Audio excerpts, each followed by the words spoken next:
down. Kunkka's not amazing at it until he gets later levels. So some smart early moves coming out from TSM. They are outmaneuvering Quincy here and still zoning him off this tower. They are. Another double Ava poison. The poison touch, that'll finish off MSS. The toss from Moon Meander secures the kill. That tower has already taken well over 1,000 damage. Moon Meander, okay, that might have been a little too far forward, especially given the fact you have a cooldown on all your nukes. Did he just give away to kill the Leslau? He did. Experience back into the favor of Leslau. Not really a good reason for that one, I think. Why'd you run into the tower? He could have just ran to the side. Oh, okay, well, going a little freebie back their way. I don't know, maybe he wanted to send a message, you know? I don't know what the message was, but it got sent.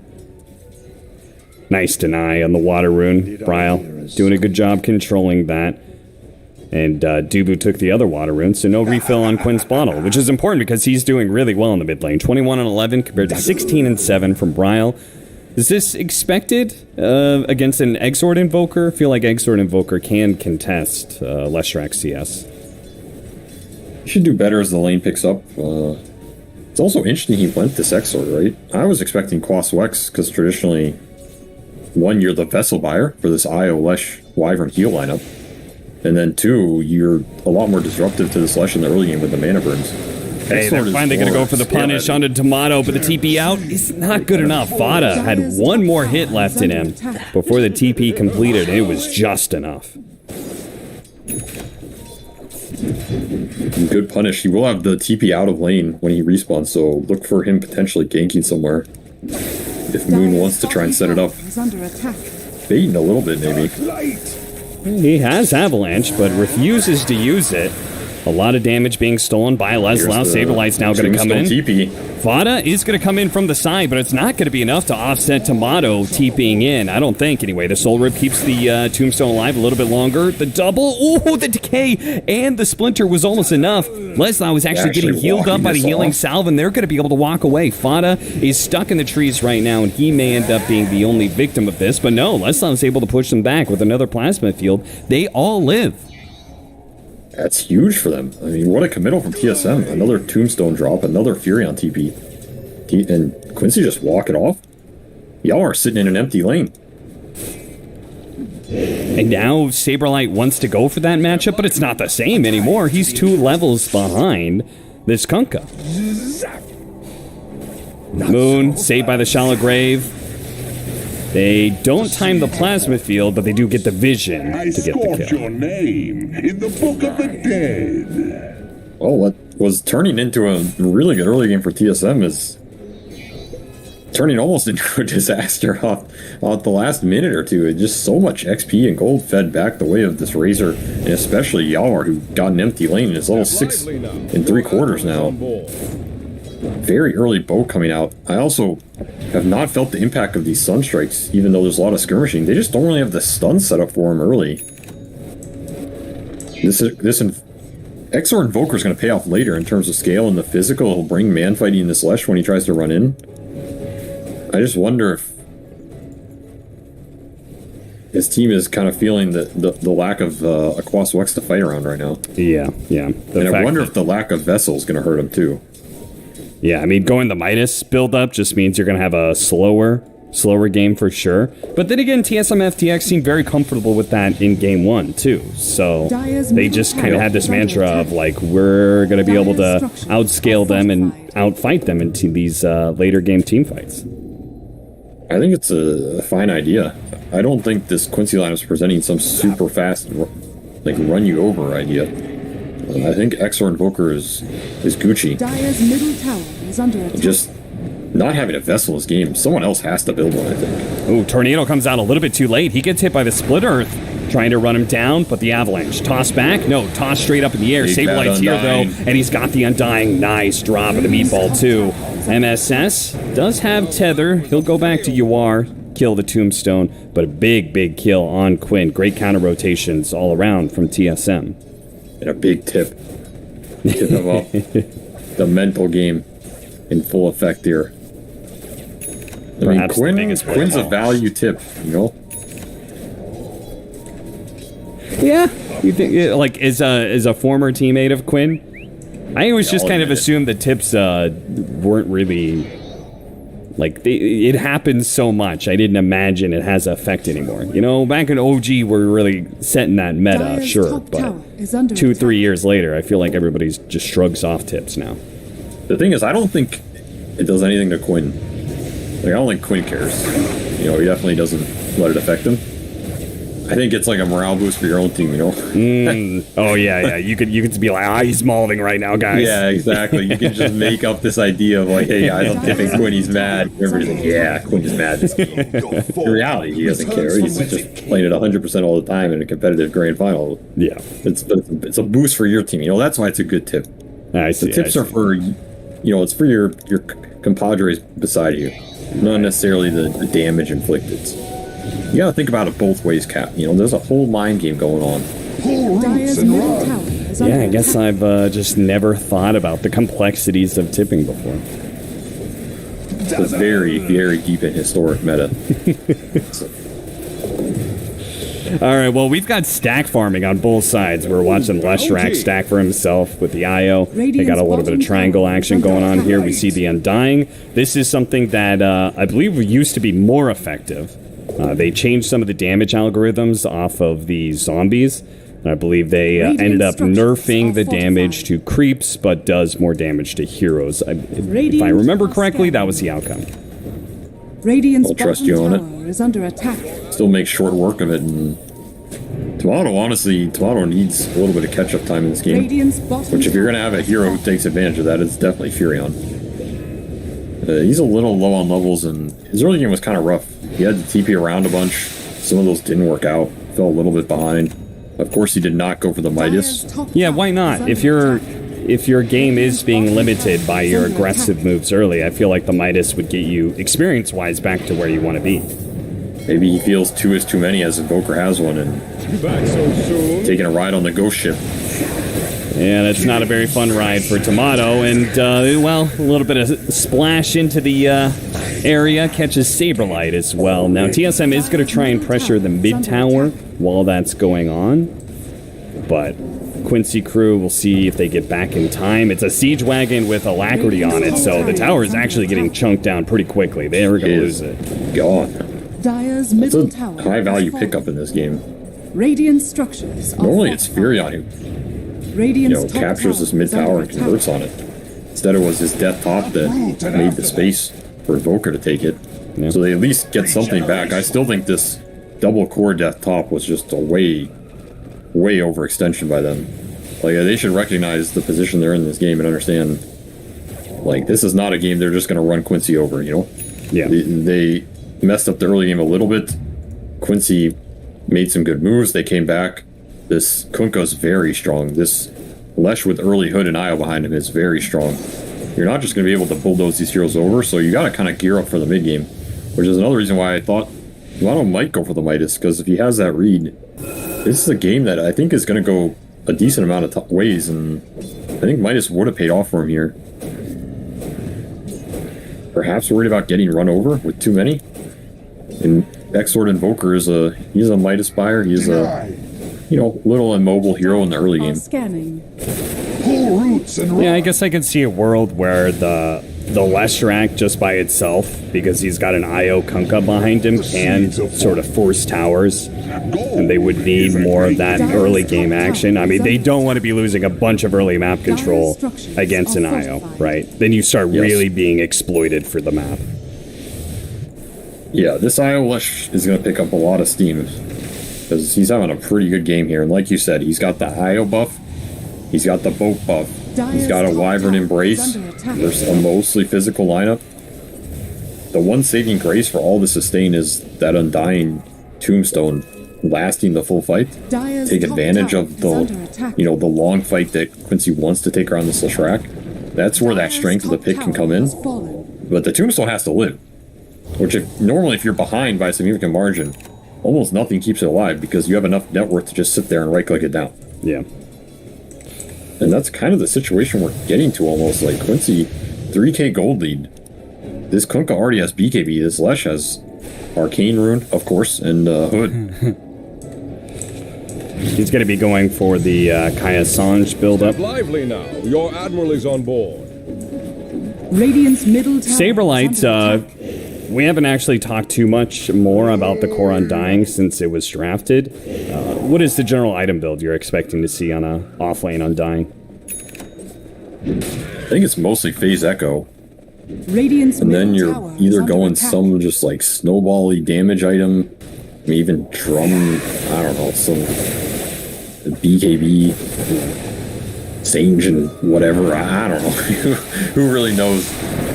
Ags at some point can be really good in certain games. You feel like you get a lot of stacks off. I've even seen people go the shard on this hero. Yeah, Just I think the cooldown and the zombie is nice. I think both the Shard and the Blink Dagger are kind of underrated items on Core Undying. Because blinking as a flesh golem on top of somebody and getting that initial hit, I think changes so much of a team fight for you.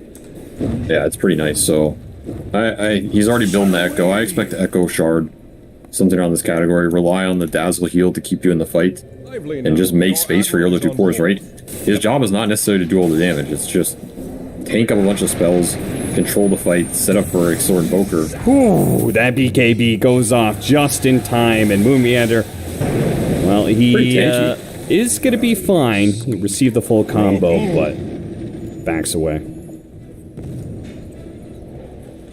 All right, Cap. This game is heating up, Yeah. and I'm gonna warn you. Oh, I'm in the middle of a thunderstorm here, so if I drop out, the cast is on you, brother. it's okay. I already dropped out of our day one cast. Yeah, I'll make it up to you. One game, so I'm just 3-man warning smoke you. up. They're trying to go for the ILS rack. MSS spotted first. That's exactly who they need to kill straight. first. Damn. Quinn TP's out pretty quickly though, and they had no more stuns left, so not too bad for Quincy crew considering it was a smoke gank. Yeah, they'll accept it. The big timing for them is going to be the double BKB here for the Razor and the Leshrac, which he is going. He has Eternal Shroud. It's going to make him pretty tanky in these early fights. TSM does have a decent amount of physical to punch through it, but a lot of it's on this Invoker. So if Quincy ever find an opportunity where they can get on this Invoker and kill him without the Grave causing too much disruption, they're going to be super happy in these engagements. Yeah. We see once again the continuing trend for Quincy crew where Fada is doing a lot of farming. He's got Arcane Boots and he's working towards a Blink Dagger. So he'll probably have that around 20 minutes, which is quite fast for a 5. I'll say it again, man. I think this is a game he can get Ags at some point. It's going to own. It's really good versus TSM lineup. If you haven't been watching the qualifiers with us, SVG really likes Ags Wyvern. Really nice Avalanche. And he is outside of the range of the plasma field, so Quincy crew TSM looking to turn. missing that kill. TSM is still looking for it. They have the Tombstone ready to go with the curse. Beautiful curse. That's going to set up into a 2-man stun, 2-man boat as well. Bryle, no way he gets out of this. He hastes his way out of there. It falls apart pretty quickly, but he did get far enough away to get out. Saberlight is going to be pulled back into his doom. The sustain coming from this lineup from TSM was looking like it was going to perhaps prevent some deaths, but 2 people do go down to the side of TSM. Oh, that would have been a really good Sunstrike. It might have killed Leslau. 100% would have killed him there. He was below the threshold. Off the mark a little bit. Very awkward engagement from TSM. They were not expecting this pincer action from the Wyvern coming through the mid. They were pretty much focused on those 3 heroes in the upper river. Just a beautiful curse on 2. That Invoker's the best target. Auto bit off more than he can chew, maybe. Yeah, he got baited and trying to go for Leslau, but the Cold Embrace bails him out.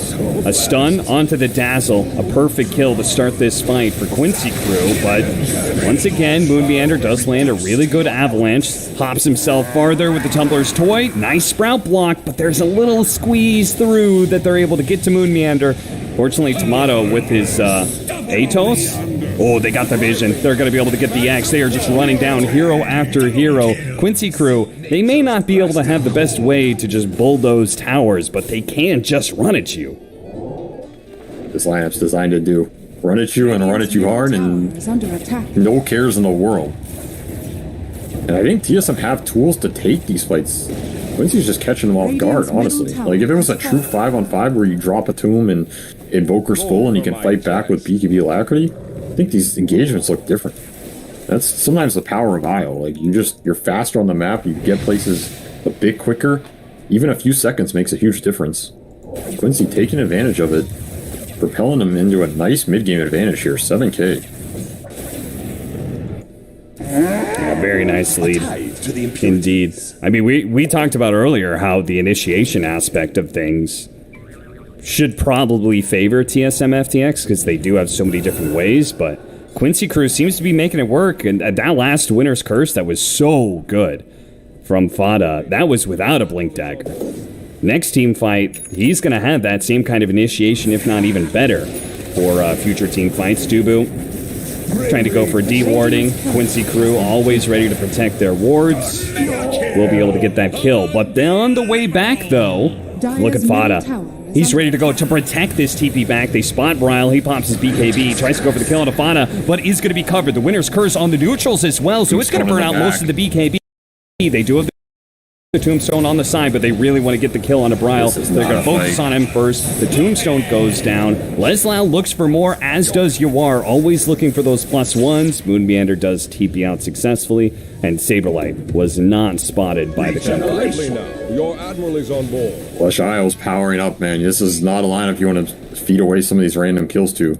Especially with your long duration BKBs, because as we saw, like, this Invoker's BKB's out. He is chopped liver, man. He's gonna get evaporated in these fights by this IO Lesh. Dire's bottom tower is under attack. I don't know, this lineup is not panning out in terms of the game progression for TSM at all. I think they are significantly behind. Obviously the net worth is not advantageous, but I think they missed a lot of the early windows with this Undying Invoker in terms of getting them to a position where they're gonna scale into the late game. Like, I don't see this game being like last game where they have some crazy tools to just win a fight out of nowhere, you know? Yeah, certainly. Tombstone's cool, but it's not a 4-man Bonds, Golem, and Azuzel. I'll tell you that much. Yeah, and if Tombstone wasn't winning your fights early on, it's not all of a sudden become this crazy powerful tool that you're talking about later. As he is just level 11. Is going to be going for the Shard next. Drop his ward sentries. Invis Fada is kind of ruining this smoke. Drops sentries. Blink Saberlight. He could have. Still has the chance to do something. Slows down Saberlight and calls it quits. You gotta be careful these Wyvern ults. Like, you get 2 or 3 caught. Quinn's just gonna run up and split earth you out of it. And then you get boated, you get torrented. It's absolute decimation. But this is a game where Fada can aggressively ult. He's definitely looking for him. Big reason why this IO Lesh was so favored by Quincy Crew is the Shard upgrade as well, right? Yep. For the IO, and we're going to see that pretty soon for MSS. This is a strong Shard with these intelligence carries. Spell amps, spell lifesteal, you're sharing it. It gets added to this Eternal Shroud, and suddenly this Leshrac is just an absolute raid boss. Like, how do you bring him down? And he is gigantic this game. I mean, holy cow, man. 6-1, 300 CS at 20 minutes. He is well ahead of the pack. Reload Curse on top of the Forge Spirits, a full duration Winner's Curse that leads to the IO relocate. Really nice setup, but look what's going to happen on the other side here. Once again, TSM FTX are going to go hunting for the IO post-relocation, but they couldn't find it. pretty far back. Mojo instantly TPing out too, looking at the Roshan. Some beautiful map play from Quincy. Using this IO reload to the max with the Wyvern setup. Radiant's top tower is under attack. It does seem to be Roshan. very appropriate response to the Nature's Prophet. Yes. Like, this is the exact type of game you want to have versus Hero, where he's on the back foot. I mean, if he's on the back foot, even better, but even if he's not, put him in a position where he's just scared to show in these lanes. You have multiple lane shovers that can aggressively show, and you're not worried about them getting picked off. Like, there's no Nyx in this game that's preventing this Lesh Hour from going ham. Yeah. And even if there was, he's a lot tankier than that puck in the other game who's getting picked off. Dire's Like, bottom tower is these under Quincy attack. cores are just not threatened at all.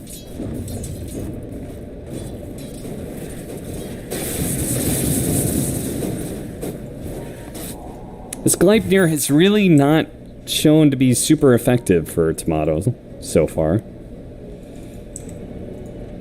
I think it would have been nice in those early fights if they were in a better position.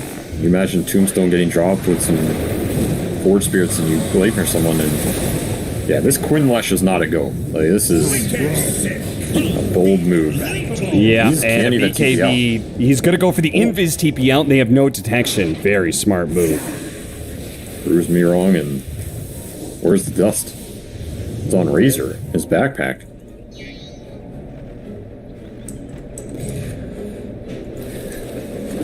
You know what that was? Somebody said, I have dust, and everybody else went, okay, not my problem then. Sometimes it happens. Oh, Nice curse. the winner's curse. That didn't get to be used on the Invoker. Instead, it claims Tomato's life. Ooh, show too. Now he's going to be run down as well. The Tiny with the Razor. This is... I mean, we saw a great comeback in Game 1 from TSM FTX. Quincy Crew was controlling the game pretty well, but it didn't get to this kind of levels.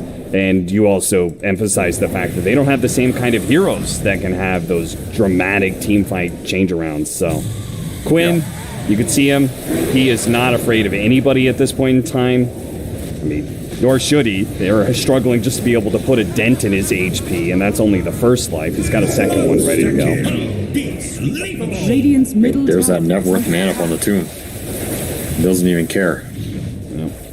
Aegis to boot.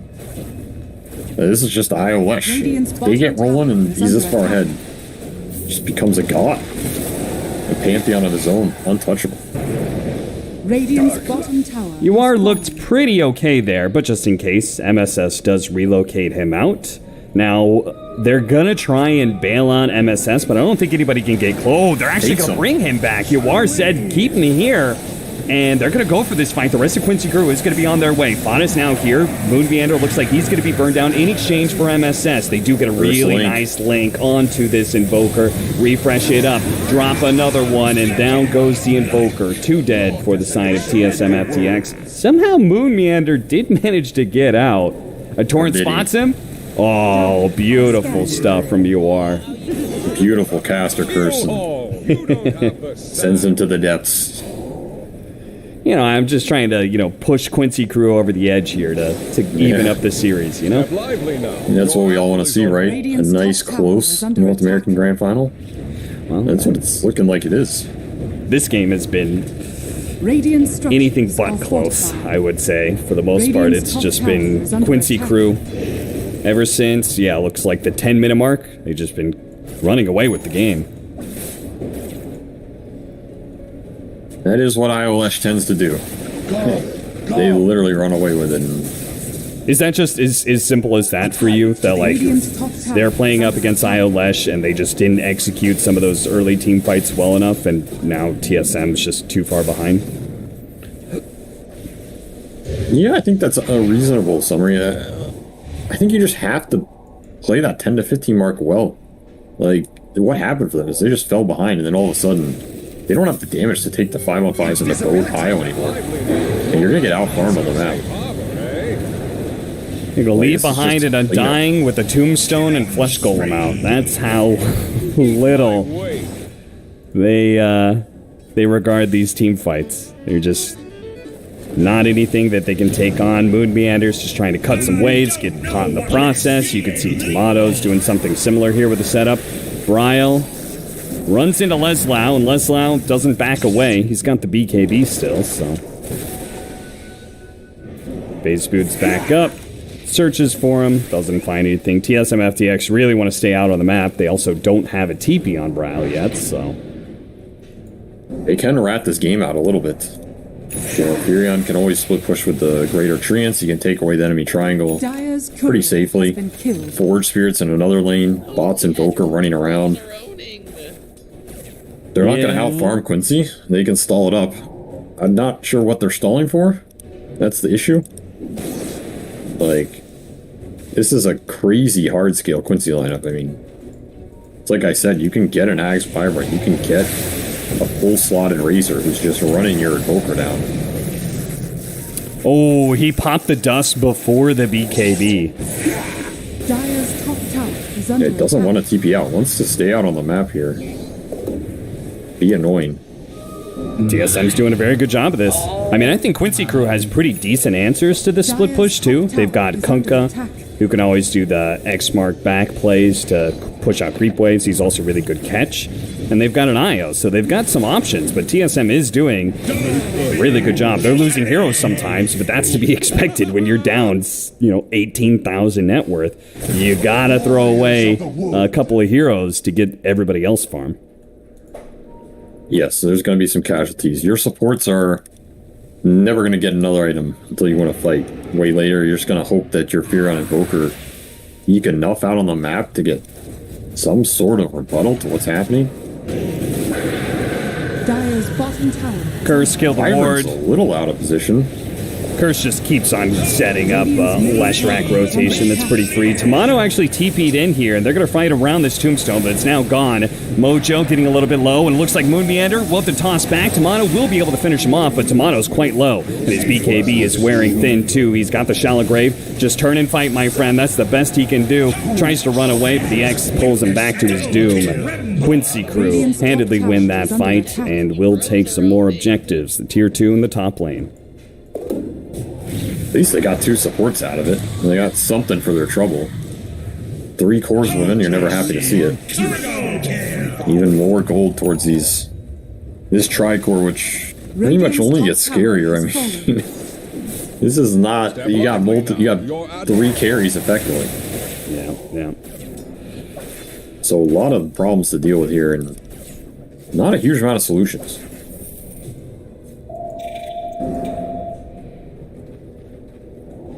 Pretty much Quincy waiting for the next Roche to end the game with. Tower is under attack.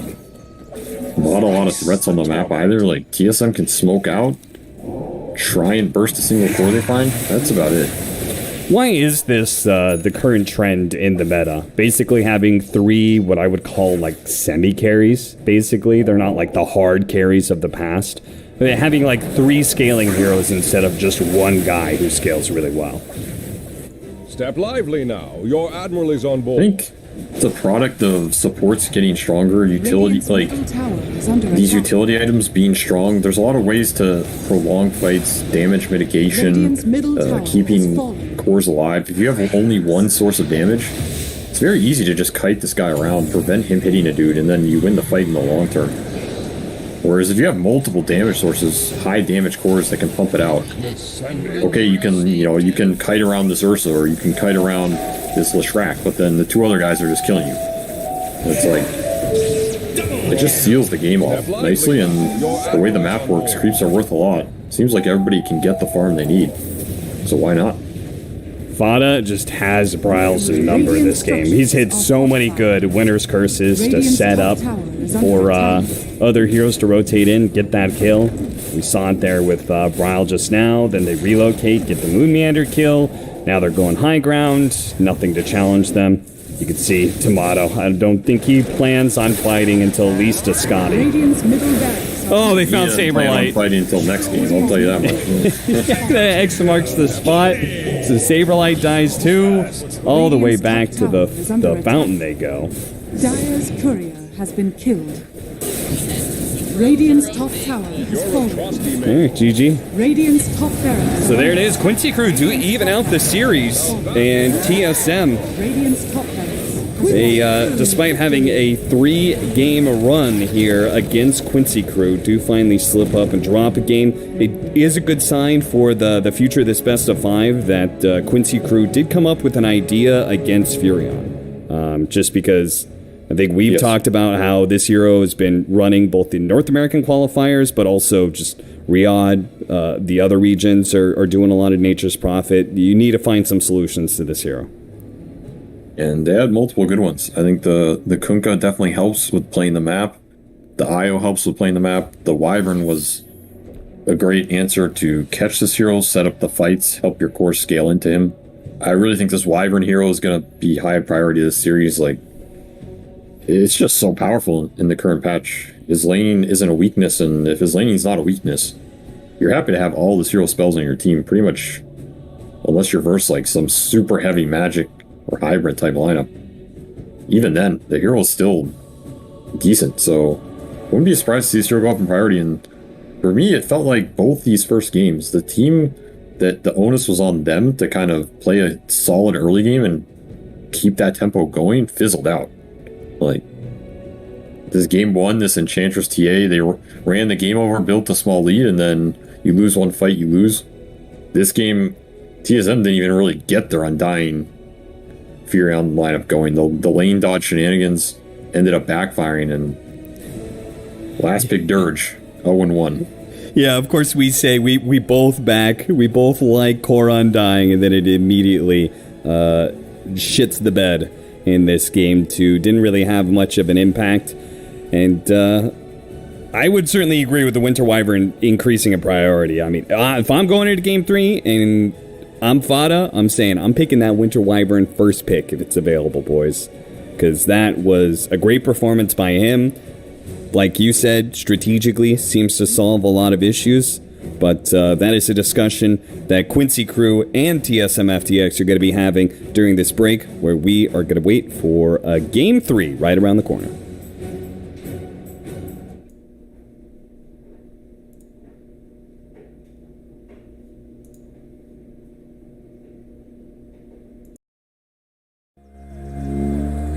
And I feel the lies and I feel the sand. Forever whole, no matter if I cast away a fire in the dark. I know that you will be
Alone among the stars, without forgetting who I was, or have to look back that far. And I don't want to forget who, get who. And are you just fucking around in my mind one last time? I'm gonna be real honest this time. I'm okay with it, I am more than fine. I'm gonna roll all less red dice now. Tell me I won't get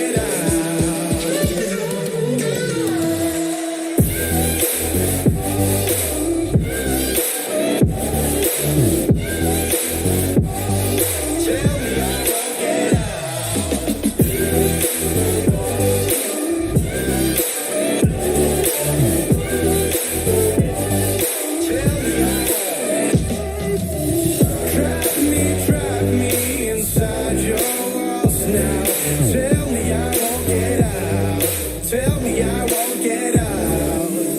Crush me with all that you are now. Tell me I won't get out. So tell me I won't get out.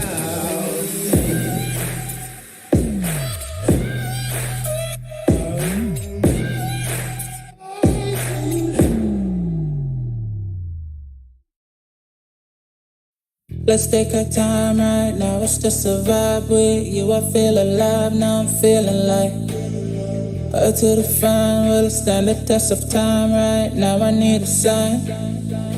Tell me if it's over, come a little closer. We should take our time to think this damn thing over. Should we grow closer, should this be over? My heart for your mind, probably we should start over.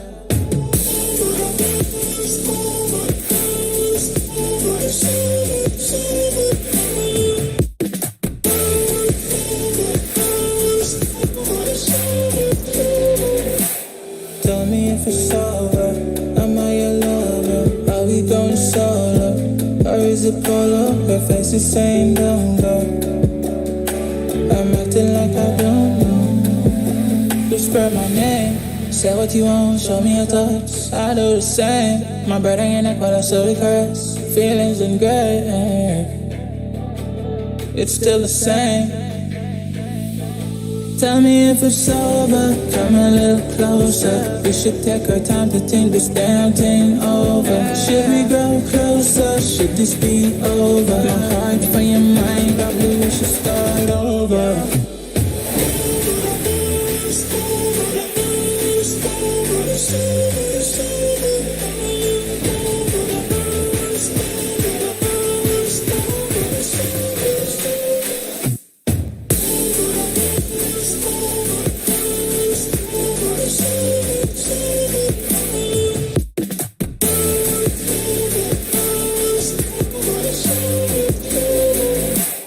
Tell me if it's over, am I your lover? Are we going solo? Or is it polo? Her face is saying don't go.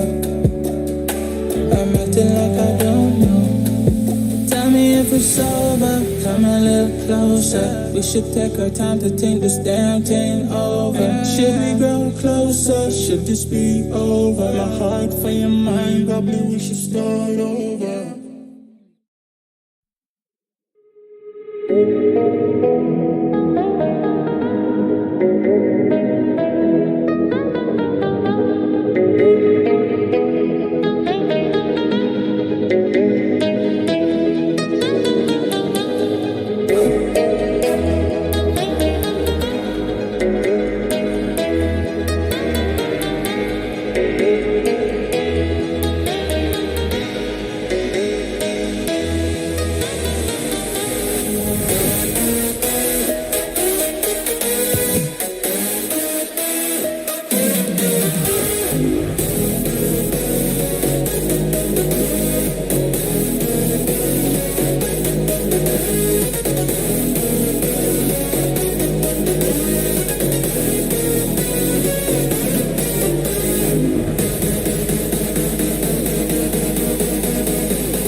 High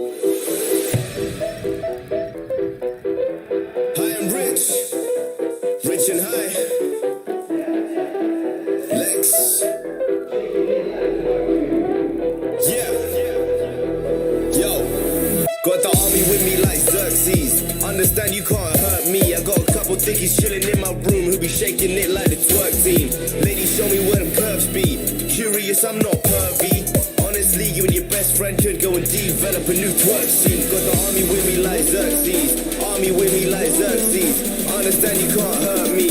Understand you can't hurt me. I got the army with me like Xerxes. Understand you can't hurt me. I got a couple thickies chilling in my room who be shaking it like the twerk team.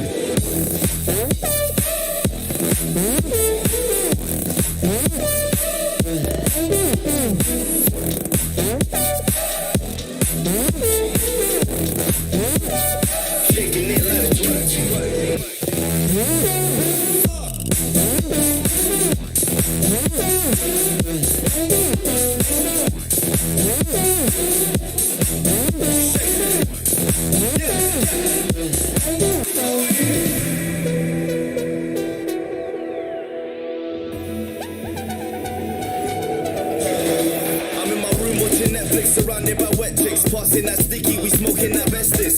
Yeah, God, you know we do it. One showing off, yo, we come to cruise ship. Yeah, it's the A6M. I see you hate, but you rating them.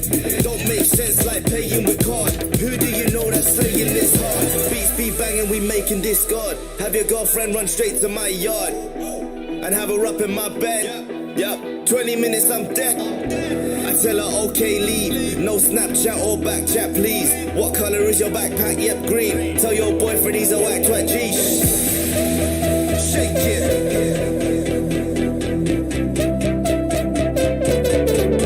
Shake it. Shake it. Let's go. Army with me like Xerxes. Understand you can't hurt me. Got a couple dickies chilling in my room. We'll be shaking it like the twerk team. Ladies, tell me where them curves be. Curious, I'm not pervy. Honestly, you and your bestie could go and develop a new twerk scene like.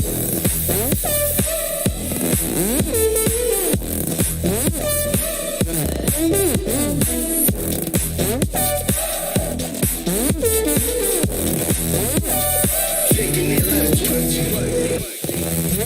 Shake it.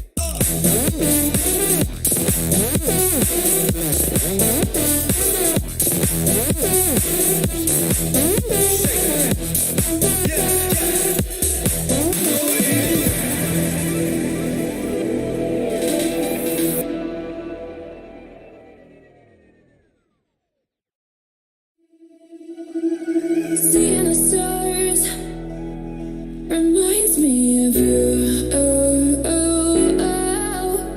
You left me with scars, but I know that one day you'll see it through.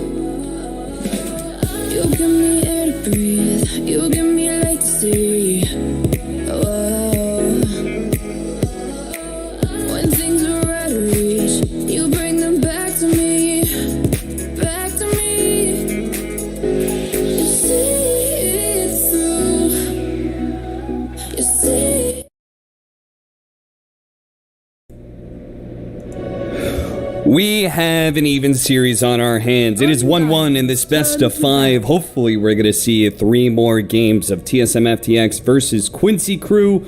They're battling for a spot at ESL1 Malaysia. A chance to be able to attend a major international LAN outside of, the majors themselves. Very, very few of those.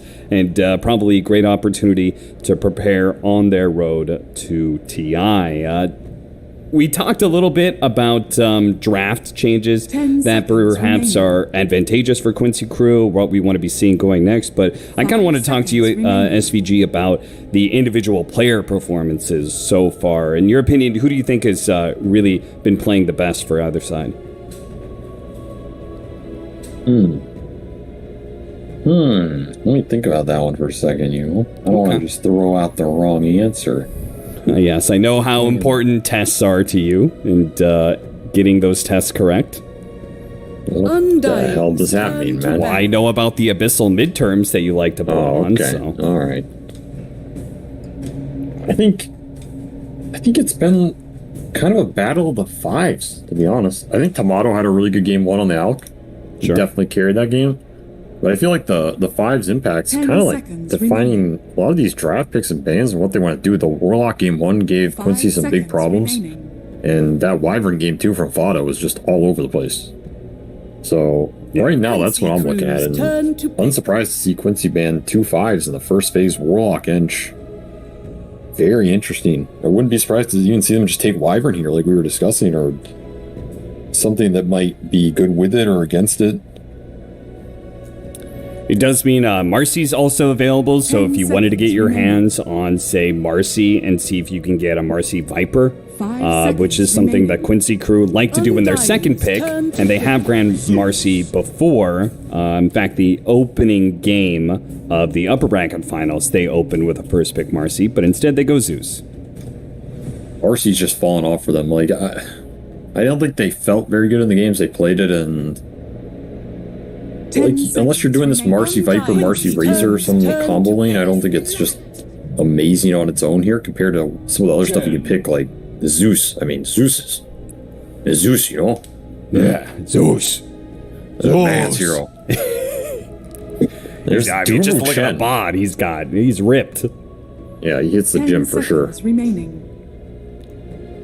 Speaking of fives, though, 5 seconds. there's one we haven't seen in a little bit, but one Dubu's very comfortable on, and maybe taking a page out of Secret 3 out run with this Dawn Shen. Winter Wyvern. But it does mean there's going to be a lot of units around for Winter Wyvern's Curse to come through. We were talking about, you said Marcy, maybe Quincy crew don't actually like that hero so much anymore. It's fallen off. We discussed yesterday and the day before about Dawnbreaker's general fall-off performance when it comes to the meta. Has had bad win rates across both Riyadh as well as these qualifiers. But TSM still believing in it. And the last time they picked it was in Game 3 against Quincy crew, and they did win that one off of a really great performance, mid-performance from Ryle. So I think TSM has more flexibility in this hero than most other teams.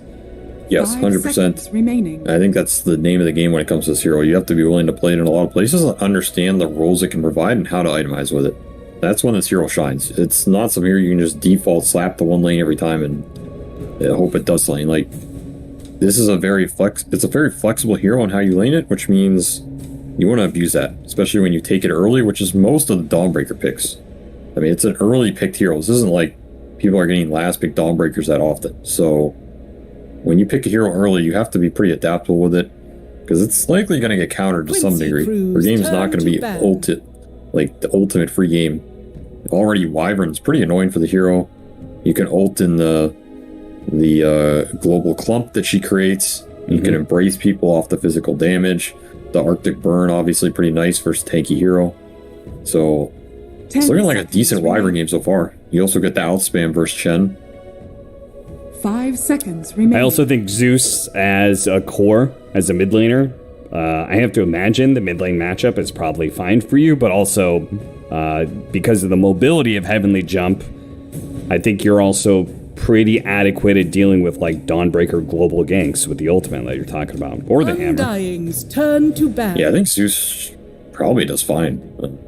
As long as you don't get blinked on and smashed into the dirt, you're probably chilling. And I think another reason why Zeus is so popular in this meta is because so many of these like counter initiation 5s or save 5s are strong right now. If you're looking at Dazzle, Wyvern, Phoenix, Warlock, Chen, Treant, this is like mainly the 5 pool that's being built. Zeus really likes these heroes behind him because you can bail him out, you can turn the fight if he does get jumped. And then these 5s really like super high damage cores. Zeus is a great one, so pretty strong opening from Quincy. Quincy crews. It's a matter of can TSM get this Chen rolling. Chen is a very early game dependent hero, in my opinion at least.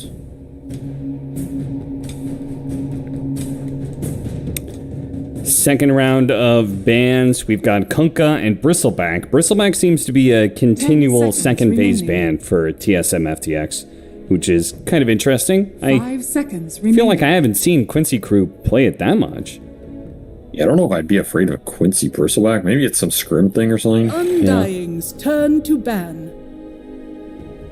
I mean, if anything, looking back on it, TSM FTX were the ones to run the Bristleback last in their first game against Wildcard. Sometimes you think a hero's just really strong and then you're like afraid to play versus it, you know? Even if some other team 10 doesn't seconds prioritize it remaining. super highly, you're just, I don't have answers to this hero, and I think it's really good if they 5 pick it, right? You get in your own seconds head, like, if they pick Bristle here, I wouldn't know what to do. Sure. And it could be really good, so it's kind of just, you'd rather take it out for security, insurance purposes, you know? Okay. Call up Geico. Nyx Assassin, TA, and the Night Stalker Undying. going to be banned by Turn to Quincy pick. crew, and again the Bloodseeker. I think that's another one that is routinely seen in the second phase from TSM FTX. But in this case, I think Bloodseeker Zeus is a crazy good pairing. So Yeah. These are also bans that kind of 10 make seconds Shen's game remaining. hard. Shen's fine versus Bloodseeker, but I think the Bristle Kunkka in particular, 5 seconds even the Timber remaining. first phase ban, these are traditional, like, tanky lane shovers, Vanguard builder in the Bristle, some AoE damage to kill creeps. Traditional type of heroes that can make Shen's teamfighting presence pretty difficult. Quincy crew's turn to pick. Earth Spirit. Alright, there's some Wyvern backline close. I had a feeling we'd see this hero at some point. why? He's been creeping up, you know? This hero does a little creep here, a little creep there. He gets picked a little bit, and then all of a sudden, 10 oh, well, seconds now Earthspear's remaining. back. And I mean, this hero is very powerful in mid-late 5 games. seconds remaining. His rough part is the first 10 minutes, you know? His laning phase got nerfed pretty hard. Yeah. In terms of spell impact later on, though, like, he's insanely tanky, insanely disruptive, and of course, he's still one of the best initiators in the game. And, like, catchers post a kill. You know, if you get a numbers advantage, this hero's still one of the best at converting the extra kills on top, so it's a type of 4 you want with Chen a lot of times. Someone to start stuff and then capitalize when the fight starts going your way. Yeah, they in general needed an initiator, right? Because Dawnbreaker needs somebody else to go in for, and you've got a Chen 5. So you kind of needed your 4 position to be one of those melee initiators. There was still Tiny and Clockwork. So what about the Earth Spirit over those other heroes? I think Clock is rough for Zeus Wyvern. They can both get out of cogs if you play it right. Yeah. What was the other one you named? Tusk? Tiny is still there. Tusk is Tiny? Yeah. I think Tiny is... His initiation comes on later, and I think that Wyvern matchup Quincy is worse. crew's turn Like, I to think Earth Spirit's better versus Wyvern than Tiny. Okay. Depends on how you play it and, like, what your vision game is. Just in general, I think the silence, the extra magic damage in the fight is pretty annoying for Wyvern. So I kind of like that idea. And Well, maybe I- he's just feeling it, you know? 10 Just seconds feeling himself. remaining. Certainly could see that. I mean, I Also especially mid think Earth Spirit. the silence of Earth Spirit against Zeus. Like, not only do you roll and hit him and stun him, but then you get the follow-up silence, which he's so dependent Yep. on that heavenly jump that silence allows the Dawnbreaker ult then to land. But I really like this Quincy crew pickup, the overwhelming team fight advantage that Brewmaster offers against a Dawnbreaker. Like, that for me feels really nice. So your pandas get Starbreakered into oblivion with a Desolator, yeah. Could be. All the more likely that happens 10 with a mid seconds Dawnbreaker. remaining. You know, the last thing I want to say on this Earth Spirit before I talk about the 5 pandas, seconds Quincy crew's the turn other to upside ban. versus something like a Tiny is Tiny can get his blink canceled by the Zeus, or his Earth Spirit, he just rolls in. And he's also a BKB buyer. Whereas Tiny always has to deal with that percent burn in the fight, so if this Earth Spirit can just go Brown Boots BKB and just, or like Vessel, if he's having a really good game and 10 just roll in, seconds remaining. he's suddenly a problem, you know? Like, who's killing this guy? Yeah. Doing anything to him. So 5 seconds remaining. the extra scale is there. And I think both those first 2 games showed this series is going to come down to, like, who has the better team fight around that 30-minute mark, who's more confident going late in these games. It just seems to be more comfortable. So that's kind of the advantage Earth Spirit gives you over Undying's Tiny. Turn to ban. Like you said, Panda. Quincy does not want to fall behind in that teamfight game. Potentially the rat game. I'm still waiting to see the Panda, the fifth spirit, the rat spirit come out with the demolish hitting the buildings. No, I want to 10 see that. seconds remaining. I want to see a shark upgrade, and it's a rat. It's a rat seconds panda. remaining. Yeah. He just has a way to burrow into the enemy base and demolish I'm buildings. just saying. Next Arcana idea. Crews, turn to ban. It Oh, is you can have that one. You can have that one, Valve. I'm not gonna. very, very generous of you. Yeah. It is something that we discussed at length in one of the series with, I think it was Nouns who were playing it, right? Gunnar was playing a mid-brewmaster, is that correct? Yep. Yeah. 10 seconds remaining. Yeah, I something think we we can be discussed. Lelis here, though. Yeah, Lelis 5 probably going to be seconds playing remaining. this. They also paired up with a Marcy, so they've got their. They also have a Turn problem to where they ban. kind of need their forward position to start fights for them because their offlaner doesn't actually do it. So similar ideas, I guess. Yep. And the end result is, I feel like TSM gets a very nice jug pick here in terms of the healing ward. I mean, you have triple heal coming out. Chen heal, healing ward, it all getting amped, Dawnbreaker ult. A lot of sustain for this Zeus to cut through, which is always pretty nice. And of course, Jug is going to scale pretty well in this game outside of the Omni Slash and Embrace target. 10 seconds remaining. What cuts Quincy really through wants some all that? physical. You want some like Yeah. intense single target 5 physical seconds damage, some like remaining. PA Yes. monkey TA type hero. I mean, Ursa, TB, PA, Medusa, Luna are always an options you consider. Undying's turn to pick. What else? I mean, Ooh, they go the morph. yeah, there's another one. The Yawar Morph. It's his level 30 hero. Morphling Specialist. Pretty good Jug matchup. And there's not a huge amount of, like, 10 seconds remaining. instant lockdown for him. Yeah, 5 he's just got to be seconds afraid remaining. of Earth Spirit rolls out of the trees. And that's kind of it. You can turn into the Juggernaut in team fights, wait for him forward, go spin. There's a lot of cool things you can do with both Juggernaut and Dawnbreaker. And what's left for TSM here? There's a Pango which comes to mind. There's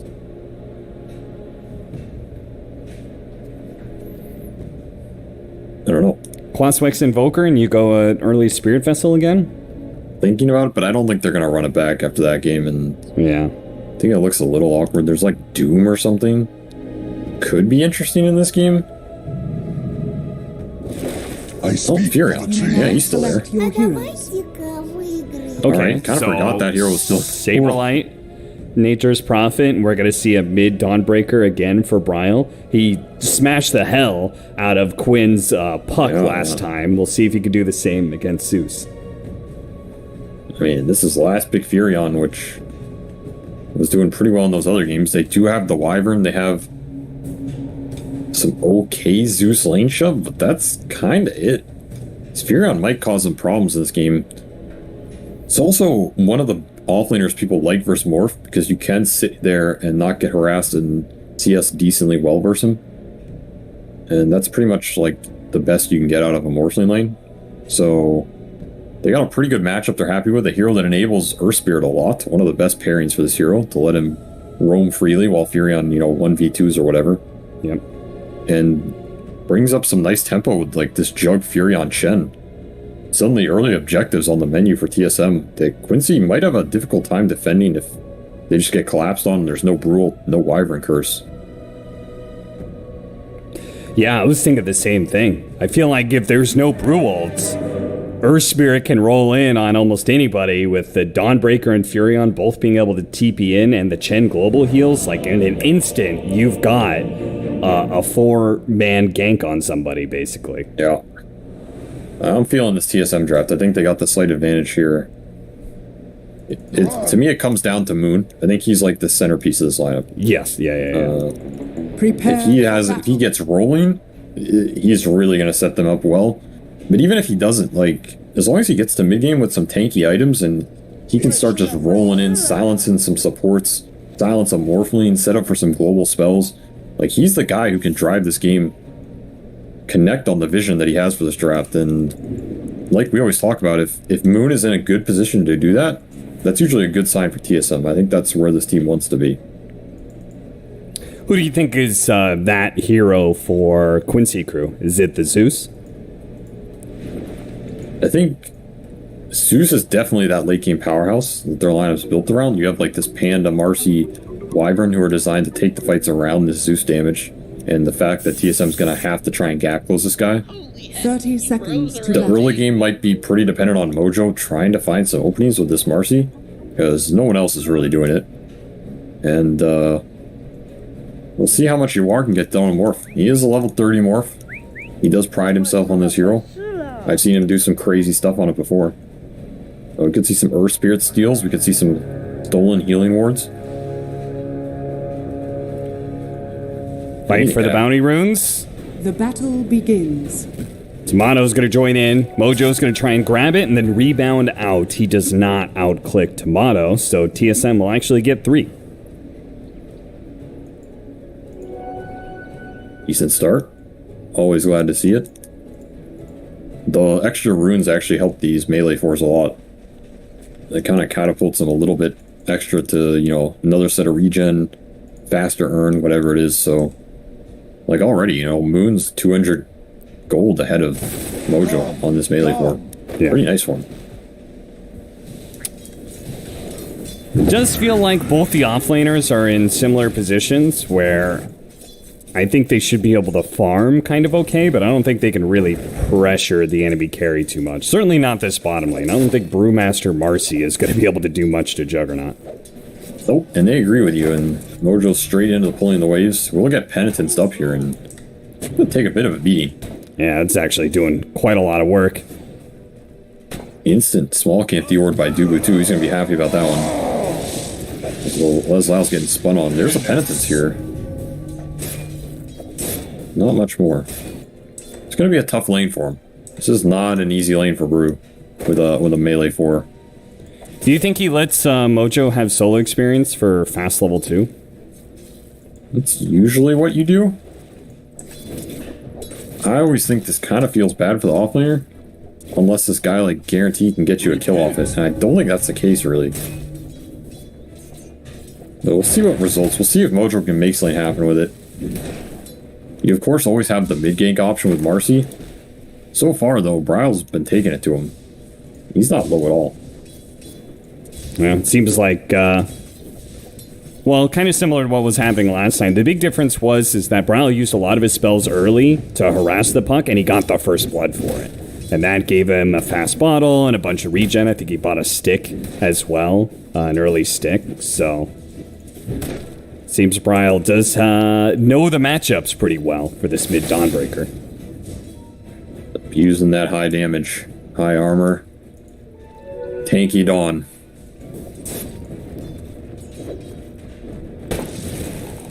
I kind of like core Dawnbreaker more nowadays. The more that I've seen support Dawnbreaker and how it just kind of like runs out of mana versus the core Dawnbreaker who becomes such a great physical damage threat. More reliable, yeah. Yeah. Support Dawn definitely has resource issues. You have to kind of like chain kill lanes in a way and just ferry regen. It's a bit awkward. So I tend to agree. I think mid or off lane, even carries where this hero's designed to be. And the big question to me for this early game is there a point where this Furion can collapse on mid with an Earth Spear rotation and punish the Zeus? Because Brile is, you know, he's shipping Quinn. And if Quinn ends up being half HP 30 minutes from now, there's some collapse potential with this lineup that can really do some damage. Yeah, certainly. Even the Chen rotation, since he can leave Tomato alone in this bottom lane. Jump forward, Saberlight is going to be bailed out by Moonmander's roll. Yawar saw an opportunity to almost get the kill on the Nature's Prophet. My thrift. Almost up to Morbid Mask. He's going to be pretty happy after that one. And again, I don't see the TSM lineup designed to... They don't want to stay up here forever, you know? Yeah. The idea of this Furion versus Morph is this Furion gets to free farm and get his levels, get his items, and then it's a question of what you do on the map with that. It's not necessarily about just running into the brick wall that is Morph lane.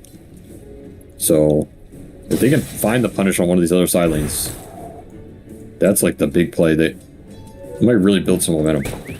Dubu is going to be run down. That's going to be your first blood. Toss back with the Dispose to finish him off.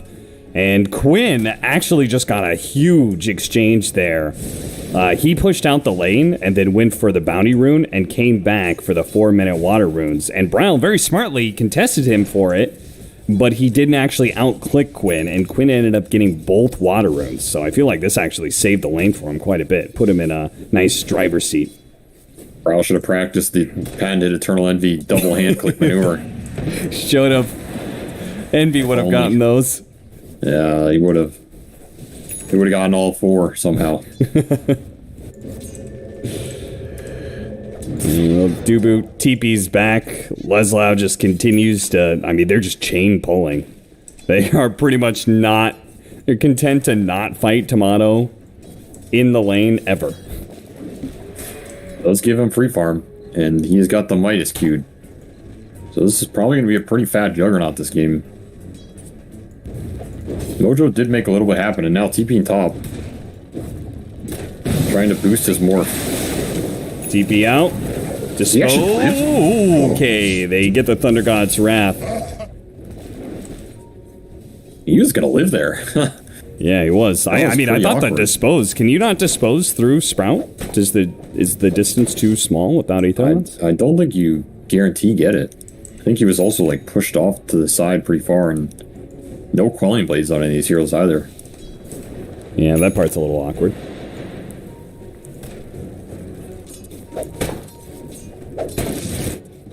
Six-minute power runes. You know it's important. It's 2 North American teams matching up against each other, and Quincy crew have certainly brought more heroes to this one. Double damage is going to be found Fada. Fortunately for him, was contested by an Earth Spirit, but it didn't spawn there. You know Brow would have liked that DD rune on Dawnbreaker. You don't have to give it up. He gets a small camp block too. A really aggressive ward by Mojo, so Quincy's looking to make some stuff happen here off the back of this Marcy. Potentially another Zuzul 60.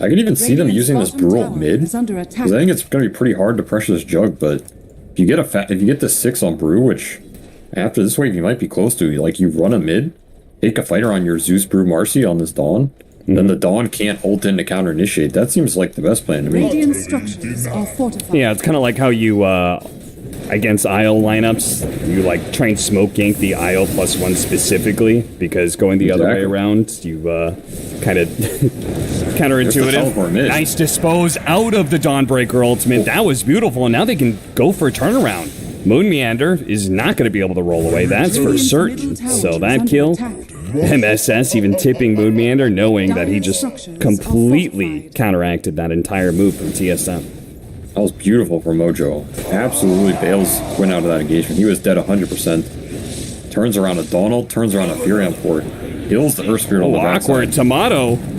He already used his spin. Omni Slash is going to be used, but there is a creep wave up, and they'll just turn around and kill the Juggernaut as soon as he goes back down. Didn't even need the rules. Sure, he got the tower. That's a huge kill to throw Leslau's way. In a situation where he was not even remotely close to probably getting it. Some big plays coming out in this early game from Quincy. And anytime you can do this versus an offlane Furion, you're going to be super happy with it. Middle tower is under attack. Well, the Nature's Prophet does just now get Wrath of Nature, so those global rotations are going to be a lot more effective than they were previously. Not for you. This is the period where TSM's going to look to collapse on these towers and abuse this Jug Furion Chen. Early objective taking power. Quincy does not want to get caught in these like bad numbers fights or the the TP in 1-by-1 scenario. On top of that, haste on Dawnbreaker. Oh, what a swing. Ryle throws out the hammer through both the supports here. Saberlight's going to join him here with Moon Meander actually catching MSS, who's trying to get away. Rebound to the other side. MSS does get out. Ryle, never mind. He's hasted. Top tower is under attack. Oh. Not yet. How good are your jukes? He jukes back into the tier 2. Roll in from Moon Meander. Actually hits Yawar instead. And the hammer comes out. Finally finishes off Mojo. Taken by the unmerciful. Lazile TP top rule. They have the stun. Saberlight. Saberlight. He's going to have his TP canceled, so he is surely dead. Tomato, nice TP from him. He spun, but he didn't go for a panic TP home. He went bottom lane, so. That was very nice for him. Bounty. They have Vision of Quinn, but they don't have the Nature's Prophet up. They're going to have to use the Dawnbreaker ultimate, but I don't think you can do that against the Heavenly Jump Zeus. It's a hard one. Maybe you slow him. You're going to Off the try? back of the old The silence is there, but he still has a Heavenly Jump. Gets over the trees, in fact, so he's well far away. But Saberlight is able to complete the TP, and now Brawl can close that distance. So they do ultimately get the Zeus. Dubu's going to be run down by Yawar. A very active Morphling so far this game, and it's doing a lot of work for him. Turns into the Dawnbreaker, uses that hammer, puts it to work to chase down Saberlight. They'll get a second kill for this one. Yawar is owning this game. Joined all the fights 3-0 and 2, making sure they don't fall too far behind. And in fact, they're pulling ahead versus this Furion Jug. Type of lineup designed to be able to take these early fights around the towers, and Quincy's just bringing everybody. No slouching this game, nobody off the hook. Everybody on deck. Determined not to be outnumbered. Does that mean TSM needs to put a little bit more focus on pressuring the side lanes to force Quincy Crew up? Warriors of the wood. I mean, because surely you just can't 5-man all the time as Quincy Crew. That's one way to do it. Try and, like, get... You know, as soon as they mess up 1 or 2 TPs and you back off, then you'll create an opening somewhere else. Especially with the global presence they have. I think some of these Donalds have just had issue connecting. Yeah. Like the one mid, he got Dispose saved. The one in the river, he walked it off. Here's another Invis rune that Lazao just walks off. Ryle's made a lot of attempts to make stuff happen that hasn't really panned out for him that well. That's kind of what's just slowing down the game. That said, it's still a very even game. Quincy's just making some decent moves to not fall very far behind versus a fast tempo lineup. Oof. Almost got the deny on that tower. Moon Meander does jump onto Yawar in the bottom lane, but already gone off the strength. No teleport. Yeah, he's walking it off. Yeah, he was hoping that he would catch him with the silence before he gets off the strength morph, because without a Spirit Vessel, there's no way you kill a Morphling while he's strength morphing. No. That is another difference between Earth Spirit and Tiny, is this guy can buy Vessel, which is pretty nice in some games. Yeah, that's definitely not why they picked it there, but it's gonna be pretty nice versus the Embrace and this Morphling trying to morph up and down. Oh, the Arcane Root grabbed by Quinn, a Winter's Curse, allowing him to be able to reset and go for the Brewmaster ultimate. So both of these heroes are probably forfeit, and maybe even a little bit more. He does have the spin on the way down. But can they just catch up to him? Can they just right-click him down? It's close, but Tomato does live with a solid 200 HP. The seeds Radiant of structures are fortified. Worlds expended, well worth it. And these runes are like death traps, man. You gotta be careful what you're going for. And once more, Quincy bring 5 to the fight. Yeah, TSM thought they were baiting Quinn. Turns out it was the other way around. TSM is not happy about getting outnumbered in these skirmishes. I can tell you that. Like, their lineup is designed to be the one outnumbering Quincy. Instead, this super active Morphling, super active offlane Brew, just joining everything around their Zeus. Making it work for him. Reaps being sent mid. Nice rolling. It is going to be a really nice connection. Bada. He's definitely dead, as is the mid tower for this. Now, Ryle is being run down by Leslau. I don't think anything's really going to come of this. Or maybe it will. The Marcy's here. Ryle can't TP out. He is pretty hard to kill. He's very tanky, but in a 2v1, Moon Meander is on his way, though. They know it, too. They actually see him coming, and they're just going to TP. Yeah, he was fighting him pretty well. Alright, well, the tier 1s are down. The map has been opened up for TSM. Now it's a issue of excavating it. They have the Midas Jug, they have the Orchid Furion. Dawn working her way towards Deso. Top of the leaderboard, still this Yawar Morphling. This is a period where Quincy has to play it really smart. Can't feed away too many kills because, again, the outnumbering is going to punish you really hard with the Earth Spirit, and the early Roshan is on the menu. Fada's not having the same kind of fun game he was having last game. Game 2, as Winter Wyvern was decisive and impactful force around the map. Kept showing up. Every curse led into a good fight, a good pick-off. Here, he's just being food for Moon Meander. Moon's had his number this one. I'm telling you, this Moon guy, he sees something and he's like, yo, this was a problem. I'm gonna handle it. He's like a dog with a bone. He just won't let it go. He just focuses all in on it. Yeah, he just takes it to him. It's like the first series they played. You remember Fada Phoenix was just farming it up? And then he just picked that Nyx. He's like, nah, no more, sir. No more. He just hunted him the whole game. I feel like that's what's happening here. Oh, you had a good Wyvern game, sir? Oh, it'd be a shame if someone rolled on your ass 20 times, you know? And it's all the more impressive that he is correctly identifying what the winning factors are. Because it does, like, it's not like he's just shutting down Fada and that alone is happening. It seems to kind of put Quincy crew off of their pace. Not in this situation, though. Moon Meander bites off a little bit more than he could chew. Casualties for the cause, you know? He dragged him up here. He's making some space. But like you said, I mean, these TSM supports they're decent pace ahead of Fada. Fada's having a rough game. He's not going to have this super farmed 5 we're used to seeing for them. Bounty. He's going to have to catch up later. Maybe Well, try and win what some do you fights. use that advantage for? Like, what is the moment that we're going to see the impact of a little bit more net worth and a slowed down Wyvern? Is it like Roshan? Probably it's some collapse fight they get into the early Roshan with Penitence. You know, this Jug, Maelstrom. Again, this is Orchid Furion, so he wants to use it, wants to find this morph ideally. Might find But he it. There's catches no him. Manta up. A big catch. The roll-in isn't quite long enough, but they can chain the silences. They do it pretty nicely. And Yawar is dead. The Dawnbreaker, just to make sure that the big carry of Quincy crew goes down. A curse that does actually catch the big treants here. There's a Chen heal and mech, though. Once again, they're going to go for the Brewmaster Ultimate on top of this one and just all in, focus on Saberlight. Should be able to get this kill, but MSS, okay, never mind. He's bailed out by the Cold Embrace. Moon Meander still going ham in the back lines, though. Got a really nice ultimate in, and now he's going to try and roll himself away. Dubu did eventually kill MSS, and Moon Meander is free and clear. He's out.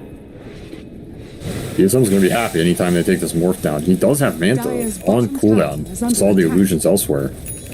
Frees up that Orchid use. I think Quinn might have died that fight too if he didn't have a haste rune. Which, you know, I mean, it's Quinn, so you got to expect that. And nice heals coming out from Dubu, just not enough to fight through the Zeus damage. Did keep Saberlight alive for a decent amount of time. That's going to be Brew down, Zeus ult down. I think if the Roche was a little faster, if they had this Deso up, they might have just done it here.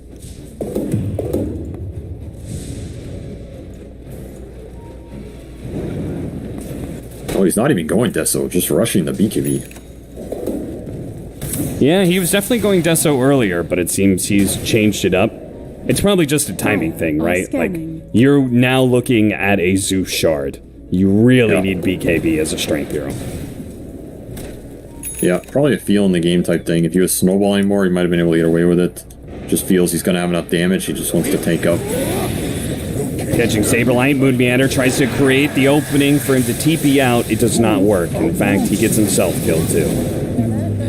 Leave your buddy syndrome. Sometimes it's better to just let him go. Did get Wyvern ult and... Dire's top tower. I guess just Wyvern ult out of it, huh? Yeah, that was it. Yes, bounty. Double damage, maybe something to use to keep forcing fights, or maybe to take mid tower. I mean, this is a powerful rune. They get a fight or a couple kills here. It's a tower or Roche. Morph will shred Roche with the DD. And that's Quinn's bottle. So that's a valuable bottle, you know? Make good use of it, sir. Yeah, better. We even went 4-staff this game, which I think is... It's pretty rare we see it on Zeus this early. It's just trying to stay alive. Very valuable 4-staff game, though, right? Earth Spirit, Dawnbreaker, and Furion. I mean, between Heavenly Jump and having a 4-staff, they're going to have a tough time catching him. It's going to pay off in the long term for sure. We'll push some damage back, and Quincy want to contest this Roche. DD Morphling. Smoke breaks. Tomato tries to get out of the pit. The Orchid up the Brewmaster to make sure he can't get off his ultimate. The roll in from Moon Meander does manage to nail the Zeus. Bryle on top of him, but he jumps away. It could have been a very good opening, but now it's going to be Moon Meander dying to the double damage of Yawar. With Roshan at half HP and another casualty of war coming soon. Dubu going to be run down as well. Quincy Crew, maybe even a little bit more. A curse used onto the Juggernaut. Does he have spin? He has spin. He has Omni Slash, but he is chain stunned. Quincy Crew, great rotation into the Roshan pit that will now give them the Aegis. I mean, that was a pretty influential double damage rune, I must say. Yeah. And it just shreds that fight. I think when TSM saw it, they didn't even want to take it. And this Brutal's causing them problems too. They do not have the damage for it at this point in time. He has the Ags up. Didn't even have double for that fight. Just the one is... Felt like when that ult went off, Earthspear's just dead and the fight's over. You can keep healing your team. At some point, you're going to have to deal the damage back. Grabs the haste rune, forced staff forward to make sure he gets it. It also means Fada is going to lose his life. Nobody can say Fada hasn't made the proper sacrifice this game. He is throwing his body on the line. Oh, a flash kill? No, saved. Bailed out by the Chen. The Dawnbreaker ultimate coming through as well. The roll on out doesn't actually nail anything, and Quinn is able to kind of keep going. He needs all the mobility in the world to stay ahead of TSM, and he does use it well. Moon, he's good at playing super aggressive and baiting when he knows the enemy does not have the rebuttal. Oh, Yawar. He didn't get off the adaptive strike. I guess he did not get vision. I mean, he might have lost it for the brief second. Oh. Yeah. Radiant's middle tower has fallen. We'll give him benefit of the doubt, you know. We'll give him some benefit of the doubt. Bryle is going to be forced to use his BKB here. Meanwhile, Yawar is going to keep it going. You could see all that experience of him playing so many Morphling games is paying off. He seems to have a very solid read of how active he can be in this game. This is a strong hero in games where you can't just insta-disable him. He's definitely feeling himself. 7-1-4. It's probably the best game of him we've seen in the series. Putting in work. Joined all the early fights. Big DD rune. Won him the Roche fight. Taking towers. He is asserting himself on this game. Radiant structures are which is how you want to see this hero be played. Radiant's top tower is under attack. Very nice, you know. Taking a little Morphling out of TSM's book, who usually are the ones to be playing it. Yeah, Tomato is a legendary Morphling player himself. The Scotty almost done. I mean, the net worth is even. Do you feel like the game itself is even? Because Dota Plus certainly doesn't. I do think TSM is going to hit a decent period in this next 10 minutes in terms of their scale coming online. You got to remember, this is a Orchid right-click Furion. They're going to have the Vessel on the Moon Meander and the Dispose save, the Cold Embrace as well. They do have some magic damage. A great curse, though, catching all three. Quinn is out. Quinn is away. Yawar actually turning into the Dawnbreaker with a really nice Starbreaker play. All three of them might die. Moon is able to roll through the pandas, but Mojo and the other pandas were able to catch him either way. What an absolute disaster, and what a turnaround off this curse. I'm telling you, this Wyvern hero is destroying this series right now. Yep. Even though Moon did a decent job shutting down his net worth, he's still making plays. Radiant's middle tower is under attack. Just playing around with Tomato. Says, go ahead, Omni Slash me. I'm just going to pop my ultimate if you do. Tomato, I'm not sure what compelled him to pull the trigger on that one. Radiant structures are fortified. Yeah, Wells is happy to make that trade. Yeah, seriously. Even mentally, that probably feels like a win, you know? Middle tower is under attack. Yeah, what's this kid doing? He's Omni Slashing me, guys. He's mad. Quinn setting up on Saberlight. Dire's top tower. Orchid comes out. He's got an E-Blade and a Force Staff. He's got so many options. Gets the vision, makes sure that Saberlight can actually TP out. But Saberlight, I mean, he kind of needs a BKB TP out if he wants to get away. Maybe he doesn't need to, though. His team's joining him. Nature's He wants to kill Wrath Quinn. does, but not going to be able to catch him. Once again, feels like too much mobility for this Dawnbreaker. Really just not the same kind of performance from Brile. Where last time he was winning so hard, he went a fast Esso. Can't catch anything in this game. Nope. That's the power of Zeus, man. This hero's hard to get on top of. Early Force Staff. There's Embrace and Curse to bail out the extension. Even a Dispose like we saw earlier. He's not interacting with the Brewald yet. Morphling with Waveform. I mean, who do you go on here? It's pretty tough. Yeah.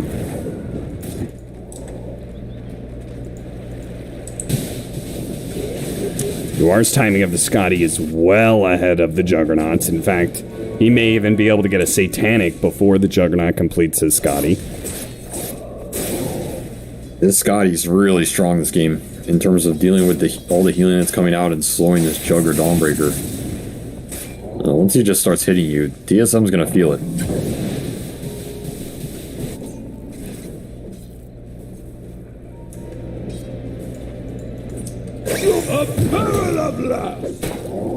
Another problem TSM has this game is they don't really have a way to just go on this brew and kill him to start the fight, which is generally the best way to deal with this hero.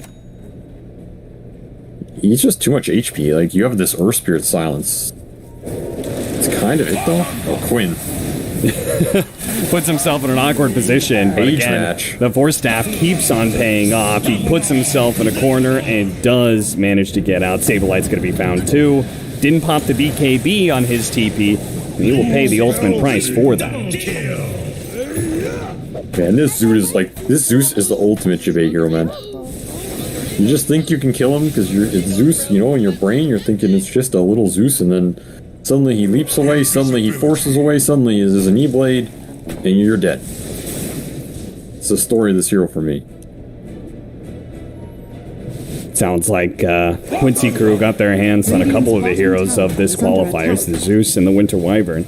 Both of them paying off some pretty big dividends. In fact, there's going to be some even bigger ones in the future. Fada has a Blink Dagger now. Radiant's bottom tower has They're powerful heroes. They're also playing well around them. You know, they're designing the drafts to make sure these heroes have what they need around them to excel, and TSM's trying to answer. It just hasn't connected. I think a lot of these connections, if they worked out for them, we're looking at a very different game. Quincy was just ready. They kind of knew what TSM wanted to do, and they're just bringing the extra numbers to every engagement.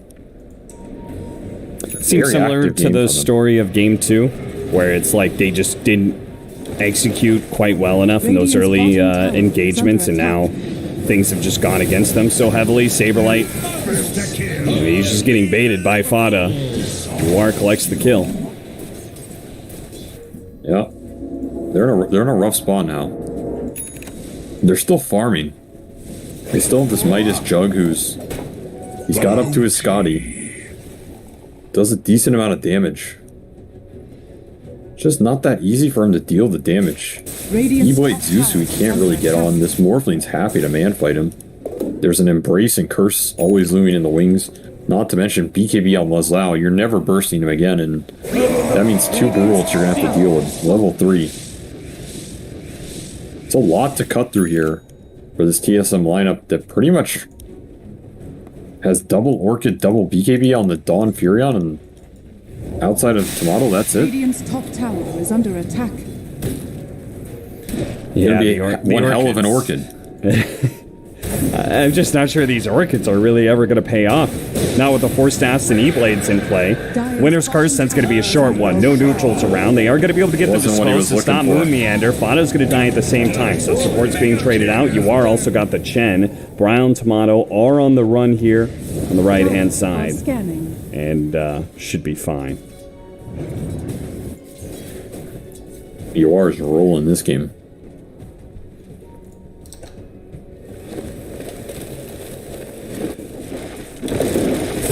Dire's bottom tower. No comment for that one, huh? Yuar's role in this game? Do you turn into the Earth Spirit or what? Alright. I give up, man. I give up. There's just no pleasing this guy.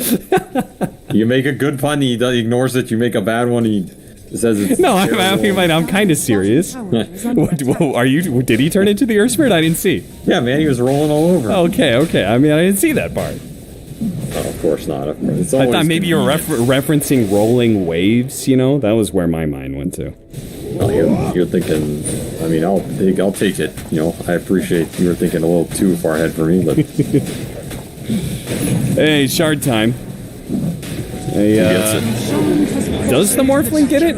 We've seen this a couple times. We just talked about this before, right? Dire's bottom tower is What? under Wasn't it attack. like an offlane Morphling or something that was went shard?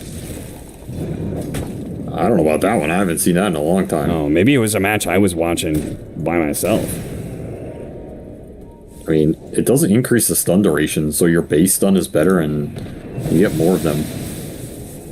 So it's a solid shard, I think.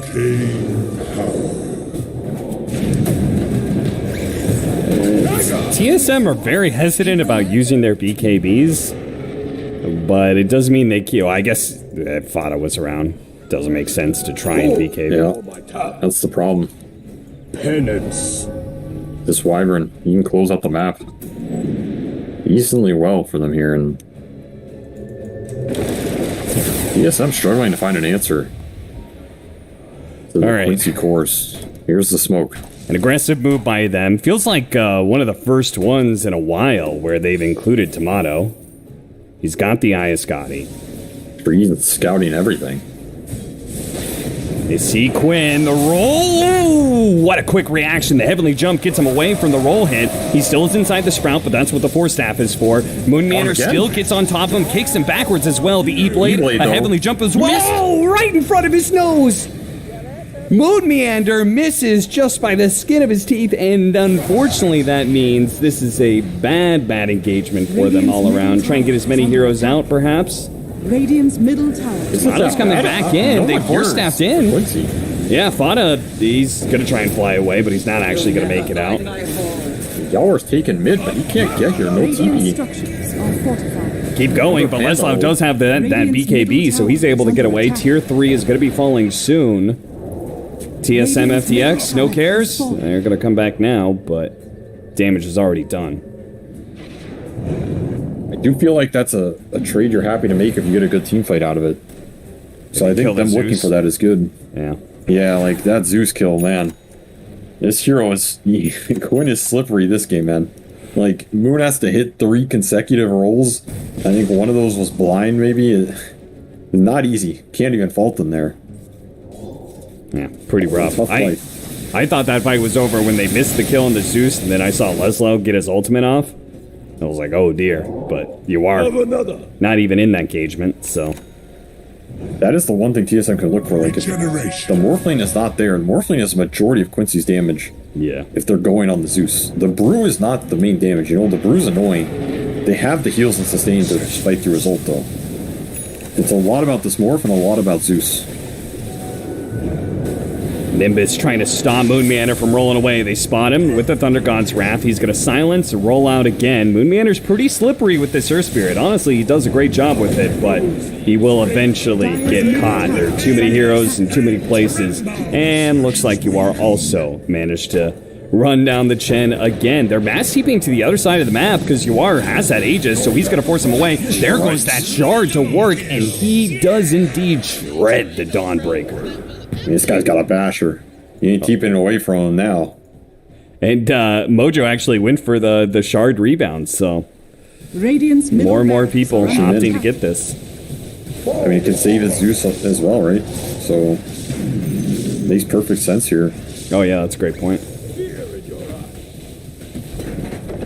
Radiant's middle barracks has fallen. All right, well, the Quincy crew might just be ending the game here. Radiant's middle barracks are Dawnbreaker does have a buyback. Oh, no. That really is them potentially ending the game. Before, it was just a setup. Dawnbreaker could have bought back for a full 5-on-5, but now without a Juggernaut. There's no way you're fighting this Morphling. He still has Aegis, he has Satanic. The splits can just end the throne themselves. Sprout for your life, I guess. You just keep on sprouting the throne over and over again. That's their only option. It's going to die so fast, too. Oh, he got lifted. They got to get outside of the base now. They try and roll in. They hit Yawar. It does a decent work, but look at him turn around and just beat into Mood Meander. They do have another round of the Brewmaster split, so just the Earth Panda by itself is going to end this game. Yawar having some fun, getting some kills at the end of this. But it is Quincy crew. We're going to be taking a lead in this best of 5, 2-1 now. Very solid game from them. They understood this Zeus Wyvern opening. Very powerful opening in my opinion, and ESM just not getting that early game they wanted. Again, this is another kind of lineup they want to build on that momentum. Cruise it into a really good position with the Roshan. That's kind of where this game went off the rails. They went into that Roche pit. This is not a lineup. You go in that pit and lose that fight, you're happy. Like, that's a fight DD morphed, cleaned up, got the Aegis, never looked back. Dominating performance from Yawar. Really nice itemization from Quinn. Understood his job is just to stay alive, not necessarily deal the most damage. And Les Lau never even died that game, so I think all 3 Quincy cores felt pretty untouchable. Puts TSM back to the drawing board in terms of what's actually exerting pressure in these games and what style do they want to play here. Because Quincy felt very comfortable in these last 2. He did. They really did. I mean, just like mentally, what a comeback from them.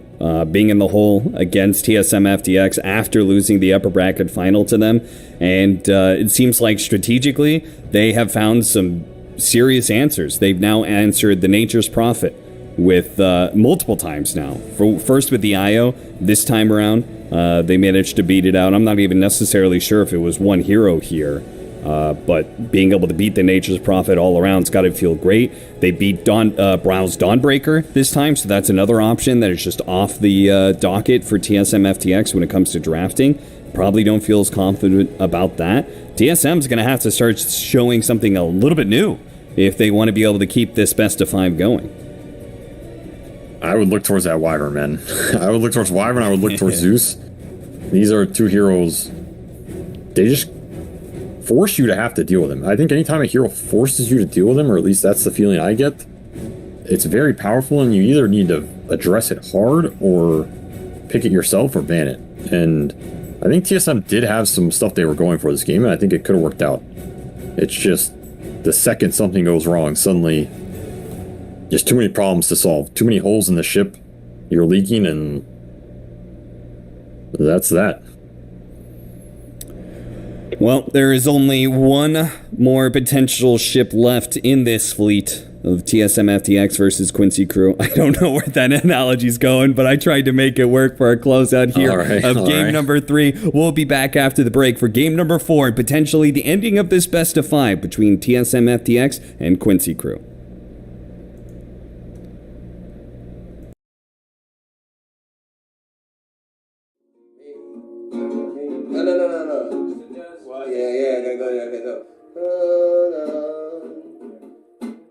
Up, up, up, 1,000 miles of luck.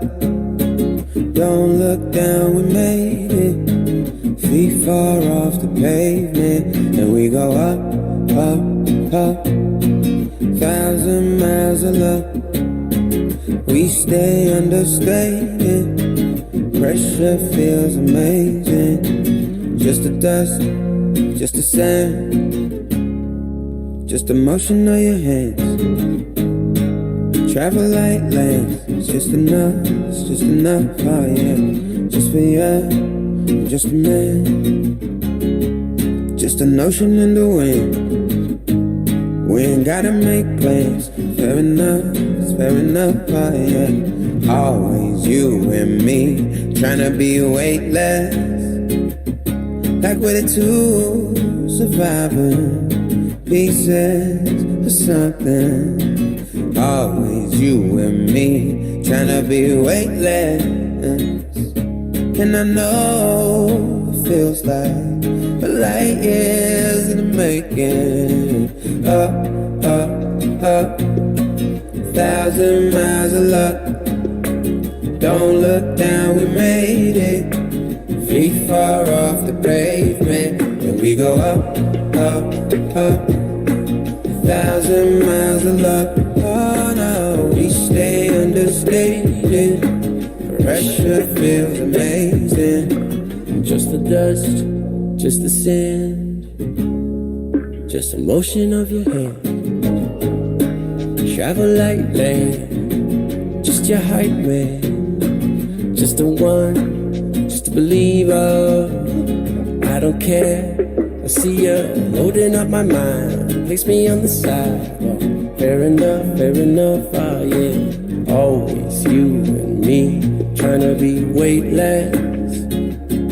Like we're the two, surviving pieces of something.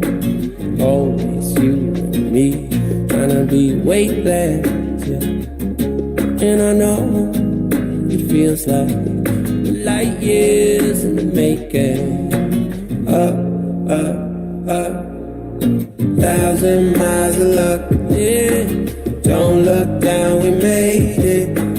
Feet far off the pavement, and we go up.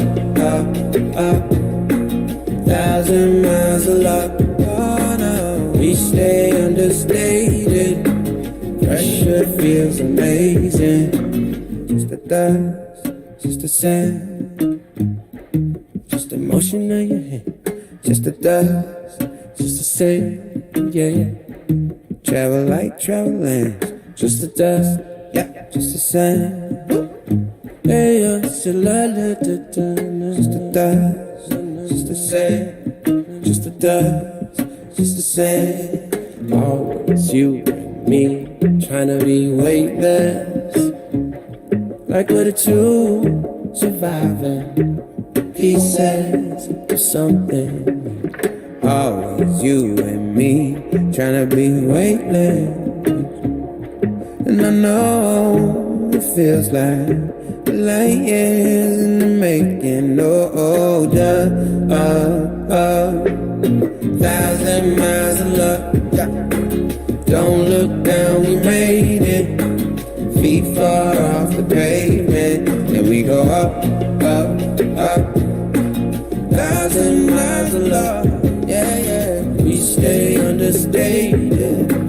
Pressure feels amazing.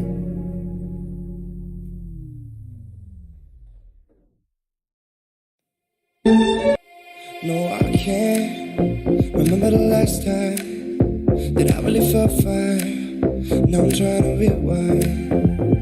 Cause lately I've been feeling kinda hazy, like I'm stuck in a daydream, and you're not here to save me. Down and out, I hit the floor.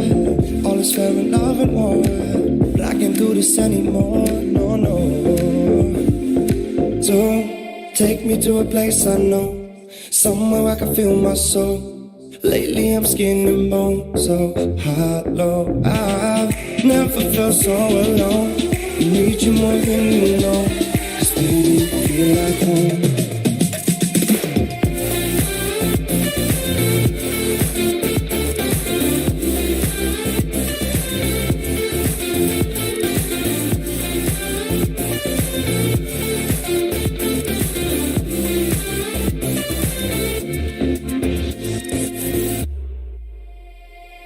I've been reminiscing the late nights.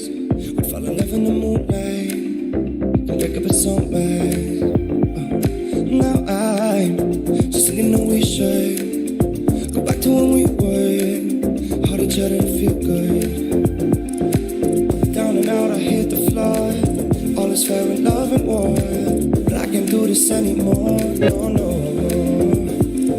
So take me to a place I know, somewhere I can feel my soul. Lately I'm skin and bone, so hollow. I've never felt so alone. I need you more than you know, 'cause baby, you feel like home.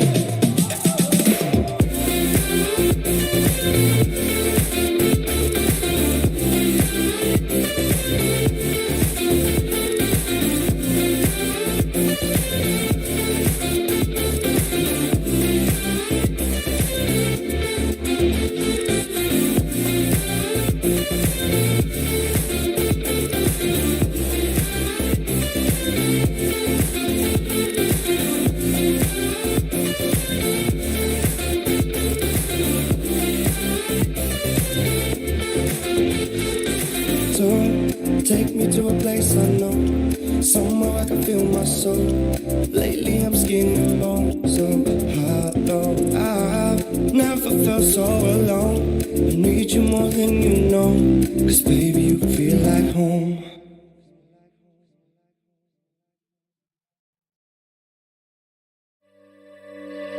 Look above your head at the moonlit sky.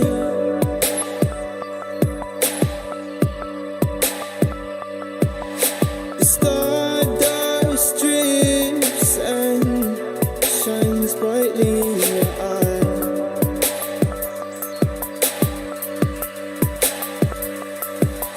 So baby, stay with me where the sun doesn't go down, and we will drift away until the day the world stops spinning.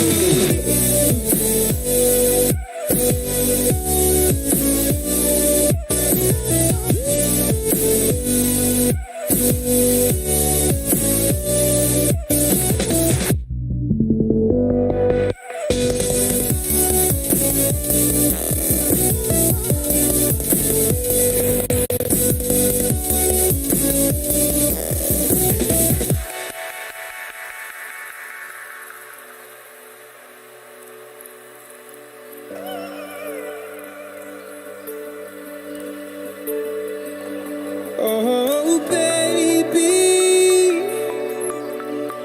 Oh, oh, oh, oh.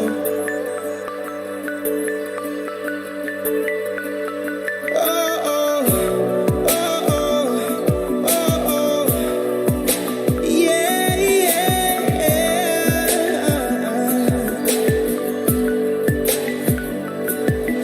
The stars falls around us, entwining us.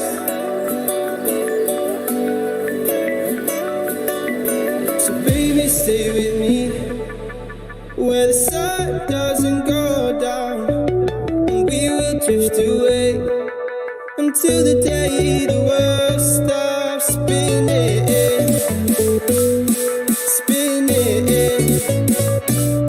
spinning,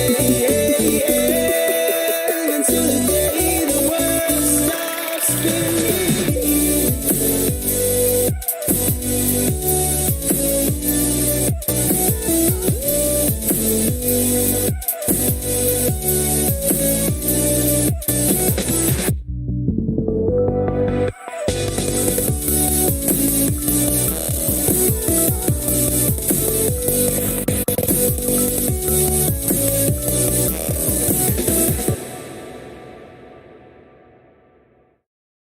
I'm so sorry that I wasn't really there for me,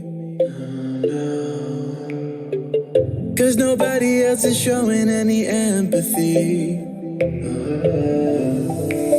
Rudely awake and quite undertaken, did I do something wrong? Life isn't easy, why did you leave me here with my thoughts alone?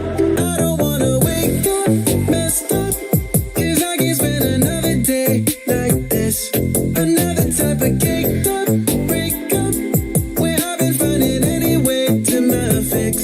I need you now, 'cause I don't wanna be around.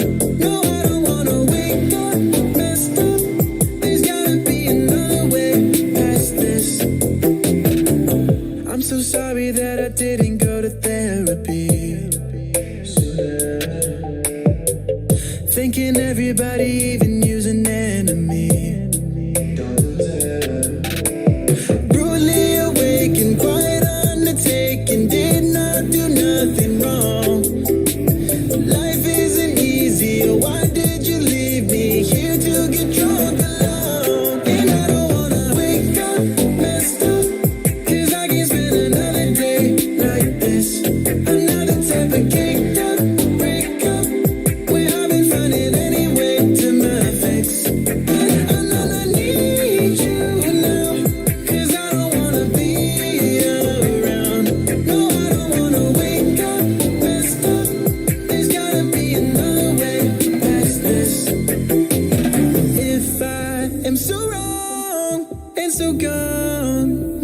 miserable. Won't you stick around just for some be visible? But you don't, no, you don't care. Leave me to suffer, erase all the doubt. Pouring Jack in my mouth, in a love with enough of the pain and the drugs to be present for now. All I might know, I don't wanna wake up messed up, 'cause I can't spend another day like this. Another type of caked up breakup, when I've been finding any way to my fix. I need you now, 'cause I don't wanna be around. No, I don't wanna wake up messed up. There's gotta be another way past this.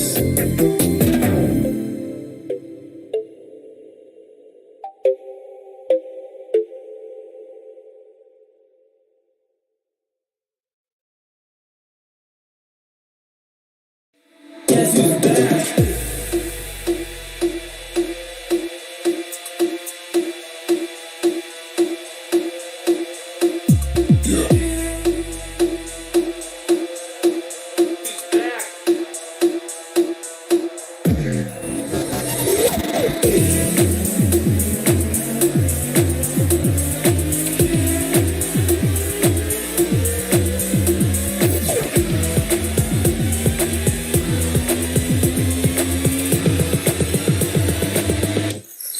Guess who's back?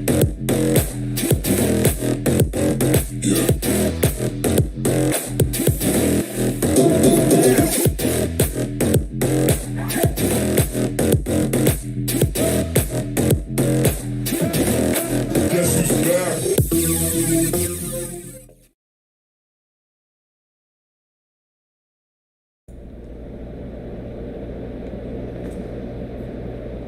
To ban. Undying's turn to ban. Our fourth and potential final game of this best of 5 grand finals for ESL 1 Malaysia, the North American qualifier, Quincy Crew and TSM FTX. TSM are currently sitting in the hole, only one game win, and it was the very first 10 one seconds too remaining. against Quincy Crew. But I have to remember these 5 guys seconds are remaining. major finalists. They got to the Stockholm Quincy Major, Crew's turn to ban. got to the finals for a reason. And we'll see whether or not they have the same kind of resilience they did at Stockholm here in this fourth game against Quincy Crew. SVG, looking forward, we talked a lot about draft changes. You identified 2 heroes as being 10 super seconds important, remaining. Zeus and Winter Wyvern. And it seems like maybe Quincy Crew don't want to give 5 them seconds remaining. either option for Undying's first pick. turn Oh, to no, pick. they leave the Winter Wyvern. I don't think there's any way they give him Zeus. Remember, TSM won game 1 with Quincy Zeus first pick as Crew's well. turn to pick. And they're gonna go tiny. I mean, this has to be Wyvern +1, right? Like, I don't see any world in which Quincy doesn't take Wyvern +1 here. Yeah, I would be in agreement with that. What I are also some... think Yeah. first picks won every game, right? 10 seconds remaining. Now that's an interesting stat because normally 5 second pick is the favored remaining. one, right? And I think these teams have been taking second picks, so Yeah, maybe it that just points towards this like early phase power picks just dominating the games, which I think has been Zeus and Wyvern, pretty much all 3. Both are undefeated in this best of 5. TSM will opt for the tiny. I guess Moon wasn't feeling that Earth Spirit. no. I mean, he did. I mean, he's a good Earth Spirit, but I think they thought it was going to be a adequate answer to Zeus, but Quinn, both through his play and his itemization, I think the itemization Quincy was very Crew's crucial turn to there. pick. Did a great Winter job Wyvern. at stopping that. They do pick up the Winter Wyvern, no surprise there. Now, the next question is, what do they go with the Winter Wyvern? What kind of cores are left that you feel good just kind of blind picking it? Undying's turn to pick. Viper didn't even give me a chance. I just think some range score is fine here. You're going to make the game super hard for core tiny, like pushing in that support role, which is, I mean, what he's angling for anyway, but still nice. And just tanky heroes, you know? Are ranged offlaners just not abusable when it comes to these early picks? Well, that's one abuse you can do. Yeah? Now, AA is not the best hero in the meta. He tends to be pretty slow, his laning's pretty lackluster, and he needs a lot of levels. That said, if you have a game like this where you have the stuns to set up for him and he can destroy the healing, I mean, he does make DP's life hard. He makes this embrace hard.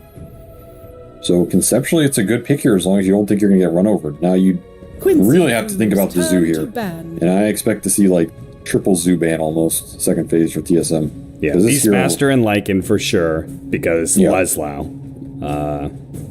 And then maybe... I mean, what else do you have to worry about? Problem here is, I think Quincy is very happy like DP5 Wyvern 4 here. 5 seconds remaining. True. That's true. Like, I would be immediately considering this because I don't think this Tiny poses any threat to those two supports. Like, it's actually two supports you're perfectly happy to have playing into this lineup because it's going to take a lot to burst them. And if that takes a lot to burst them, then you're taking it away from your cores, which is not what AA wants to have happen. So that's kind of the issue with this AA pick. I mean, cool, like it looks great on paper, but then what happens when you have DP5, Wyvern 4, and they get 3 cores here that make AA's life hard? Because there's a lot of stuff that can make his life miserable. Okay, so how do you enable that further going into... Because you have to show another hero first. Do you get some sort of like Dawnbreaker type hero that's flexible between support? So it could be a Dawnbreaker 4 and then Death Prophet 3, or it could be core Dawnbreaker and then 5 Death Prophet like you're talking about?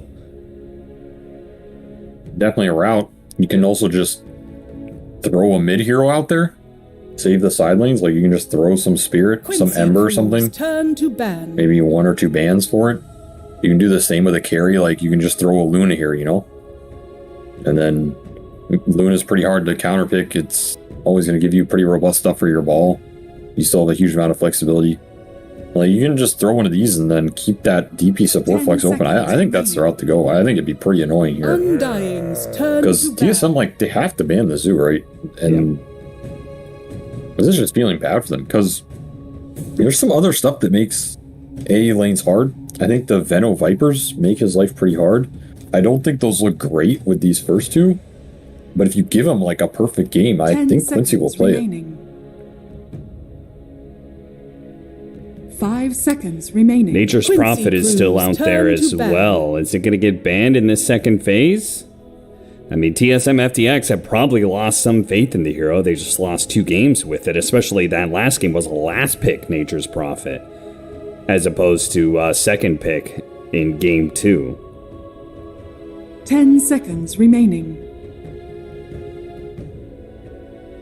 5 seconds remaining. The other issue is I think A is a hero who wants multiple stuns, multiple setups to anchor the fight around his spells, and traditionally these heroes aren't great in a Wyvern DP. Things like Mars or DK, like even Kunkka, do you really want to pick them into this opener? It feels a little weird, so I'm also curious what they decide to do in terms of their cores to help this AA out. Because this is a hero you have to kind of draft around, in my opinion. It's pretty hard to just pick him and then throw him out there and be like, and do some stuff. I mean, you can. I just think it feels a little bad. Tusk. All right, so I actually thought about this one. Tusk. That's another example. I don't know how willing Quincy crew are to go for core Tusk, but he can be played that way. 3 and mid. If not, it's another save hero against the Ice Blast for Death Prophet. Yeah, it definitely can help him fight through this. I also think that lane... And the thing about AA is you might not care about the game if your lane's super strong, and Tusk is one of these heroes who can just chain kill AA on the lane. Like over and over. You're too slow and you don't have great mechanisms to fight back. You can dodge a stun with Snowball at the end. It's a pretty annoying hero for Ancient Apparition. It's a decent pickup here. Gives them that melee guy who to go in for these 2 ranged heroes. Nice synergy with the Death Prophet. Like huge Roche potential coming out from Quincy. 2 saves already. Double BKB Pierce. A tough trio to pick into and feel good about it. When it comes to laning, I feel like Ancient Apparition always worked best with the strength stunning heroes. Chaos Knight gets banned away. I think Wraith King is bad against Death Prophet. I don't see Sven being good here either. Yeah. I mean... What else is up their sleeve? An Alchemist, maybe? There is Alch potential. It's not an amazing alchemy, though, by any means. No, it's not. There's things like PA, which can work decent. Could be interesting here. I don't know how bold you are to just pick that, though. I also feel like they could go a Night Stalker route. It's a hero Sable's played a bunch in the past, and sometimes they go to that hero when they feel like nothing else looks as good. It's like that in Enigma. Undying's turn to pick. Faceless Void. Oh, Faceless Void, that's the other stunner. Yeah, I mean, this is something that definitely cropped up, but is it that good against Death Prophet Wyvern? Not particularly. The hero's okay against DP in some ways, like in a very long fight with Dilation, or you burst her on the 10 ult. seconds Of course, they remaining. have the means to burst her on the ult with the AA. You know, you can't save that, so 5 seconds remaining. it helps a little bit. Wyvern dumps on Faceless Void in general, though. You just have 2 spells, Embrace and ult, that really screw with his Chrono fight. It's an interesting pick. I understand why they went for it. I think they need this kind of hero, so I think it's okay. Quincy definitely has some ways to punish it, though. And of course, Lena, they just want to remove this mid DP option and pick another core hero that's going to be difficult for Quincy to get a very confident answer versus a lot more scale coming out for TSM. This is like some hard hitters, you know? This is not that Jug Furion, we're going to do early Roche lineup. This is a, we want to get to late game. Faceless Void Lena, 5 slots. Good luck lineup. So a very drastic change in the strategy they're trying to employ here. How do you combat this kind of big team fight? The wombo combo that they have of Chronosphere, Ice Blast, Laguna Blade. Vision, jump, or just tempo. Like, if you have no cooldowns, every time they use Chrono, you just super punish them on the map. I mean, I guarantee you Venno is pretty juicy here. They might even be debating it. It's a question of, like, well, who do you throw elsewhere? That's the problem. Turn to band. Similar vein, though. That's an interesting pick. I mean, there's nothing dealing with the Eidolons here. Yeah? Simultaneously, I don't know. I mean, Seconds remaining. is it good versus Faceless Void? I mean, I'm sure in 5 lane you seconds dominate. remaining. I think it's pretty good here. Like, the lane's going to be totally free for Enigma. He's going to free farm the lane to destroy the CS, and then he gets blink BKB. You just blink BKB, hold the void. Quincy Cruz turn What's to up, band. right? I mean, Yeah. so it looks interesting here. I was thinking these offlaners are pretty tempting. The downside is you throw this DP mid, potentially Wyvern mid, but that's pretty nice for Lena. So that was kind of the strength is Lena pick. It's like, well, if you want to counterpick our void, then we get this matchup for Lena mid that we're probably happy with. So that's the one downside here, but it does give them that, like, summons tempo hero that they can just go in early Vlads, go some early Drum even, and just push Faceless Void out of areas. TSM looks like they're going to be banning away some of the melee safe lane, like just initiators, heroes that can just kind of go in and force things. Wraith King and Konka.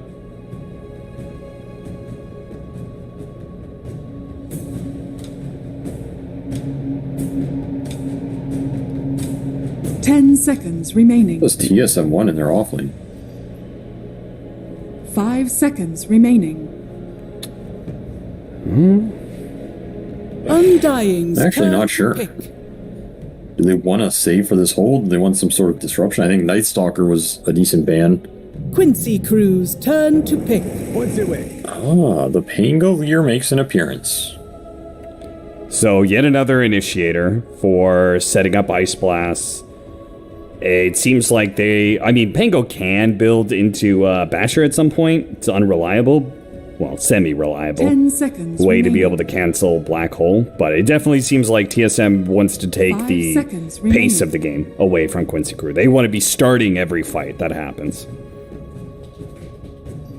Yeah, this is not a lineup that functions well when you just get jumped. At the same time, it's a lot of counter initiation and saves for TSM to jump into, so maybe that's why they felt the Pango was the best option here. Pango tends to be a hero who can just go in and can be awkward to just cast spells on Your him. hero. And there's more tempo setting, more summons to try and abuse this A Void. Conceptually very good versus type of lineup. The Pango is good versus this type of stuff, but how much work can he do on his own? I don't know. I think this Enigma Furion can run this game over. Although every time I've said that this series, I've been wrong. That is true. You're almost right for game one, but didn't prove to be the case. I think this is going to be one of those situations where Quincy Crew's either going to be basically have won the game by 20-25 minutes, or TSM turns it around and wins towards that late game, that 45-minute timing. 10 seconds. If it goes ultra late, yeah, TSM's lineup's going to kick in. That 5 said, seconds it's not even that convincing to me. Like, Enigma DP Furion, this is a pretty spooky late game team. On top of 2 saves, the Wyvern Curse. Like, it's not some super easy game, even in the late game. If you have buybacks, and like, imagine a world where you chrono some Furion, you buybacks, now you have to take some fight without chrono. There's a lot that can go wrong even in the late game for TSM. I'm favoring Quincy here, and I think the silver lining here is this Saberlight Pango. If he goes off in this game, he can really screw with what Quincy wants to do. But he has to be the one to kind of like carry this first 15 minutes for me. Yeah, I mean, he's not only an initiating force for Ancient Apparition, can hit the backline of Winter Wyvern, as well as a hero that deals with Zoo.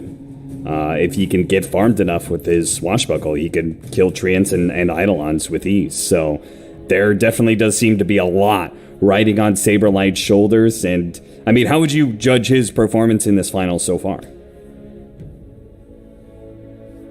I think he's been playing okay. I think some of the games have just been pretty awkward for him. Like the last game, it just felt disconnected amongst all of them with the Furion TPing in, not connecting. The last pick on Dying, I think that draft's just hard to play. Sure. And I think game 1, he had a pretty good DP game, so I think he's been playing pretty solid. I think Pango is one of his like old school classic signature heroes. He used to play it a Prepare bunch for battle. like a year plus ago. Very high level on it, 25. So very proficient hero for him. He knows what he wants to do. He's already queuing up a Vanguard. Just wants to be that tanky frontline beast. Slow the game down a little bit for his Linear Void to come online. And that said, the other thing is, Bryo could have like a quietly good game this game. There's not a huge amount of gap close outside of Furion TPing on him. If he gets to like, bots, Silver Edge territory where he's running around the map picking people off, could be pretty spooky for Quincy. Yeah, I really favor TSM if they can get through the first 25 minutes without being, super far behind. If they can get through some of that zoo, I feel pretty good about Brown just being able to stand and deliver out damage, and with all their initiation. I guess I always like more initiation. I'm always favoring the team that has more jump, just because I think it's easier to play team fights. You like to run in and jump. I mean, I am an offlaner by nature, and not one of the current modern offlaners that are actually carries, but, an old school offlaner. Yeah, that's what you call yourself. I call it a different name. It's also called a feeder in some cases, yeah. A griefer, a Zeus picker. There's a lot of titles that this is awkward for Tomato. He's used his time walk to jump away from Fadab, and MSS was on the other side. So he's going to take a lot of damage here. He'll survive, but it's not a great start for him. That's a rough one. That's a rough one, I'm not going to lie. That's the pre-lane salve. And Quincy dodged the lanes, too. They put this Furion up top to beat on this Faceless Void. Super good matchup for Furion in general. Enigma bottom. You don't see Enigma safe lane often, because you end up like boomeranging the lane kind of in a weird way. Very interesting lane decision from Quincy here. They are really trying to punish this Ancient Apparition pick. He does not do that well in tri-lanes when he can't spam pulls and get the extra XP. So I think Duva is going to be pretty sad here. UR is going to be pretty happy. It doesn't mean that there is even more resting on Saberlight, right? Because he's given sort of a 1v1 matchup. I don't know how long Moon Meander is going to be chilling out in this lane, so there is even more opportunity for Saberlight to pop off. Denied!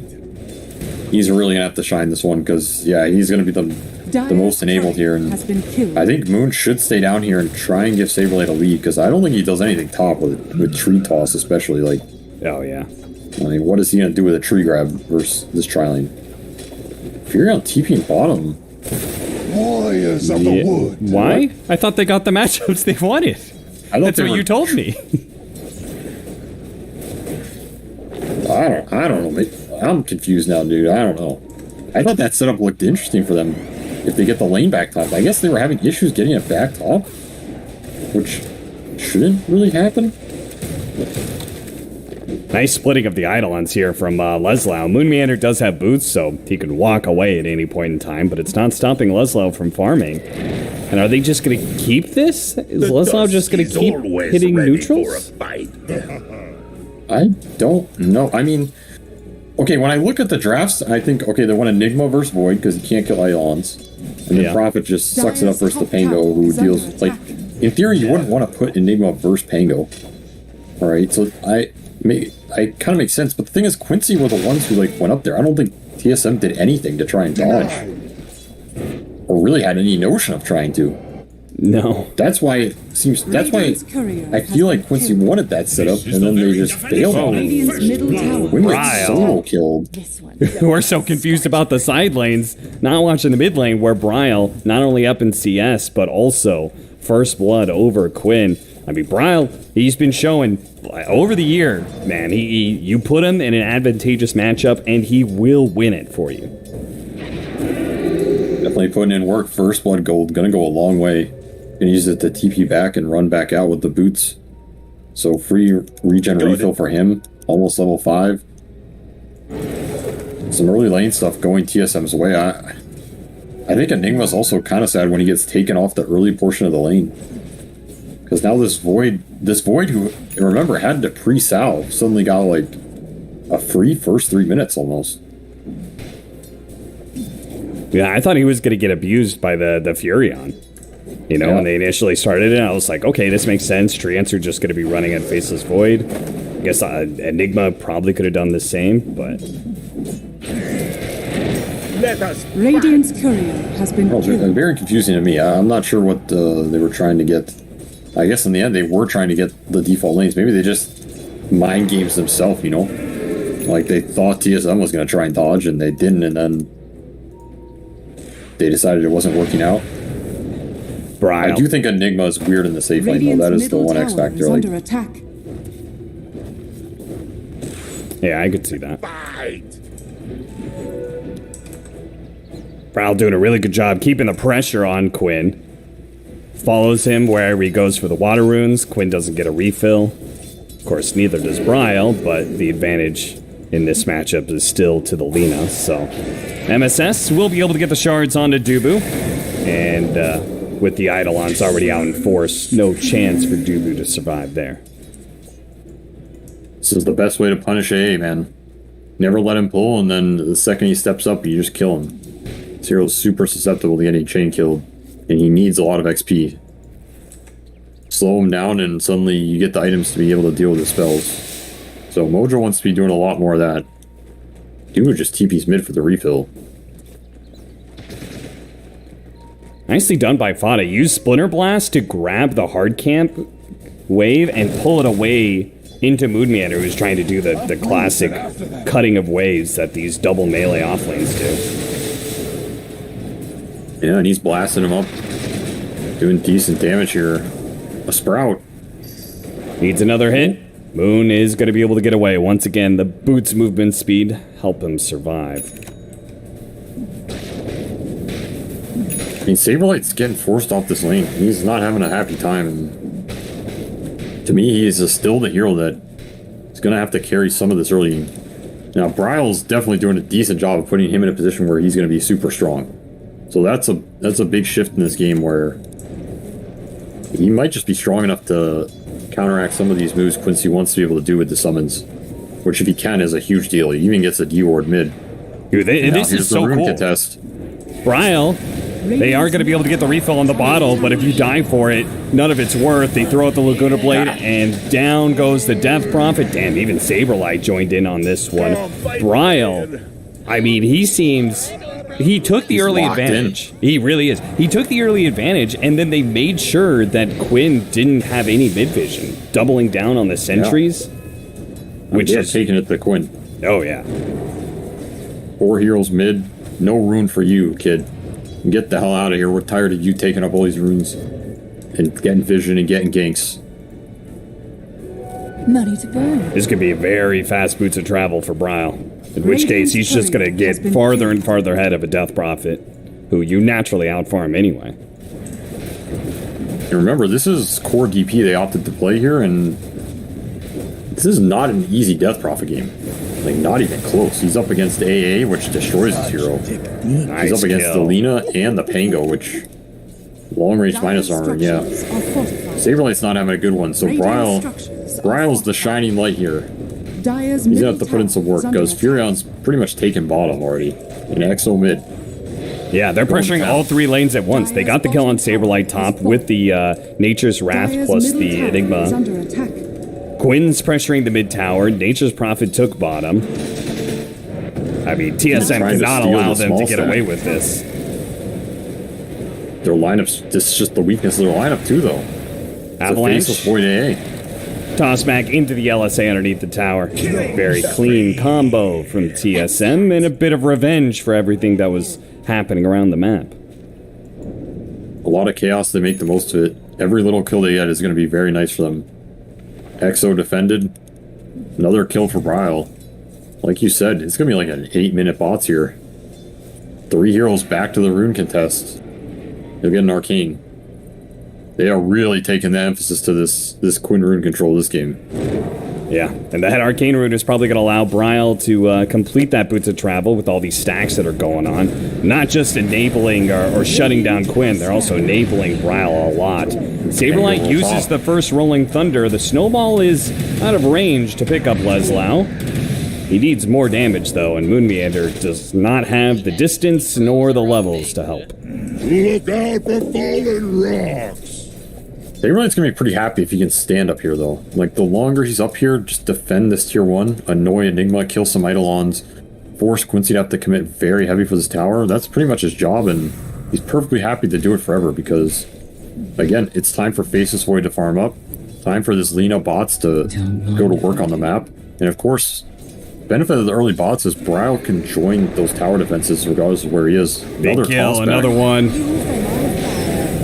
Moon and Bryle linking up again and again. Now the Spirit Siphon, it's actually going to be enough. It's keeping him alive. Quinn stays through it all. Tomato's going to go for it. And a Chronosphere on to 4. Underneath the tower, too, is Mojo, so they might be able to get a second kill off of this one. And sure enough, it is. Saberlight jumps forward with the shield crash, slowing down 2. Leslau's here. They got to be scared of not a black hole, apparently, because it's on cooldown. He used it top earlier. What a chrono from young Tomato out here. 4-man chrono, 4-man time dilation. Time dilation is going to be a problem for them in this game as well. Not a lot of natural dispels for their heroes. It really screws with the Quincy supports, so it's oftentimes this hero's best spell. People like to look at the chronos, they look flashy, but time dilation's no joke. And what a mana from Bryle. I mean, I guess it kind of worked out in the end, you know? He's happy to make these trades if it keeps the map control and he can come back with the bots. Maybe he didn't have a choice. Another rune. Regen goes to Bryle. 2-man smoke up from TSM to bottom lane. Vada was a big problem for them on this Winter Wyvern in Game 2. They're going to make sure he doesn't get that free farming time. Throws out the Winter's Curse, but the last bit of damage required. There it goes. Tomato finishes him off. Bottom tower is under attack. Does mean the push is coming in top lane at the same time, though. Dire's top tower. Yep, and that's AAL down, so no way to take this fight of a defense. Are fortified. We'll be rushing Vessel on Enigma for this Faceless Void and picking up the pace. Top tower They want to defend this bottom. I agree, full HP tower. You have your ult sub. TSM's got to be careful here. Tomato is going to, yep, caught in the black hole. The Avalanche tries to defend against it, but it was just enough disables to kill the carry. Moonbander will die for his positioning as well. Timber. These are the types of kills you don't want to throw away. Because Quincy is going to take full advantage of the Dire's time. middle tower is under Farm attack. off the whole map. This Yawar Furion's having a much better game than the Furion we saw in the previous two. Yep. Top of the net worth, Maelstrom already online. He's cruising. So, you gotta keep these mistakes out of reach as much as you can. Bryle, lots of top. Forced to use, and maybe not forced because of the glyph TP in. Really nice setup. Quinn, Ice Blast coming in to try and help him out, but there is not enough help in the world for him to survive against that. Hugo gets the KS kill from across the map, and Yeah. I mean, he's put every Ice Blast to use so far. Another rune. Double damage for Bryle. Quinn's not getting anything. Nor is anybody else on Quincy crew. Used up all his RNG, you know? Radiant's top True. tower is under attack.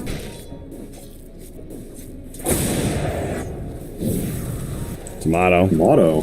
They force him to time walk backwards. And Mojo immediately takes that. Now, the double damage on Bryle is going to allow him to kill the enemy carry, but he has to try and get out, and I don't think he's going to make it, though. Slowed down a good LSA, but not quite good enough. The Eidolons and the Malefice finish them up. Lansdowne's going to TP mid. They're going to go for a two-man fast smoke over to the mid lane. See if they can catch any more heroes. Maybe Dubu? Yeah, Dubu. He's going to die as well. So now 3 dead, and they can go for the tower. Maybe Moonmeander as well. Silence, making sure there's no avalanche combo until it's too late. Or is it? Slowed down a little bit more. Quinn, the final nukes are not quite enough. Charge. Tower is under attack. Splinter Blast, that isn't enough either. Tomato, I mean, this is a little bit desperate. You don't have to try and defend this tower. He's been silenced up. Snowballed as well. Tomato's dead again. The Winner's Curse might just defend MSS here. The Golden Brace is going to heal him up a little bit more. There is more magic damage. Saberlight finishes him off with the Swashbuckle at the end of the Golden Brace. I mean, you can see the pressure TSM feels to defend these towers. As long as they could. Still, it's just not the way you want them going down. Your Faceless Void in front, like Delnina, not even in that fight, dead from earlier. Ideally, you defend these towers off the Chronos. Unfortunately, they've been forced to use some of these Chronos in weird skirmishes, and they're feeling it, man. They're feeling the pressure in this game, I guarantee it. That said, as I said, every game in the series, it felt like the slower draft, quote-unquote, ended up winning. So I'm hesitating to believe Quincy's in a dominating position. The Silence makes sure that he can't get off the avalanche as the snowball approaches. Saberlight does what he can. But again, more and more pickoffs. Quincy crew keeping up the pace around the map, keeping these pickoffs and keeping TSM down a man always. They really want this lane of BKB. They want a good solid fight with Chrono AA Blast if they can get it. This is what TSM wants to connect right now, and Yawar's going to be rushing that Gleipnir. He has it. Pretty much in 400 more gold.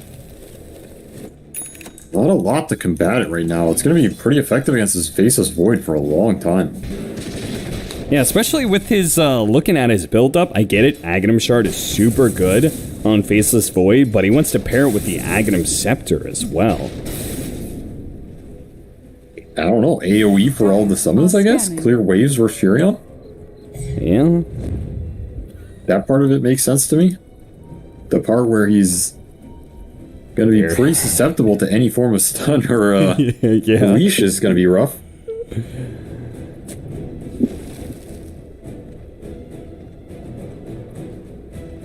Here's the Chrono A, old smoke. Seems like Quincy. Smell it coming, though. Yeah, Quincy crew just playing very conservatively. Look at this placement of Quinn and Leslau. Placed deep behind their tier 1 tower. TSM will not find anything with this smoke, but they do have the positioning to maybe take this mid tower, and if Quincy Crew tries to Radiant's defend it, middle tower is under attack. may end up in an awkward fight. A smoke up from Fada and Quinn as they try and get their positioning right for this one. Saberlight spotted, gets off the Rolling Thunder. No, doesn't actually commit it just yet. Moon Meander is the target of the next snowball, but doesn't immediately get it off. The Winter's Curse actually saving Moon Meander in a way, but it solves up the Rolling Thunder in. He's going to be able to knock back, and they do manage to finish off the Tusk. Lightyear going down, but no follow-up disables. Tomato and Bryle are fine.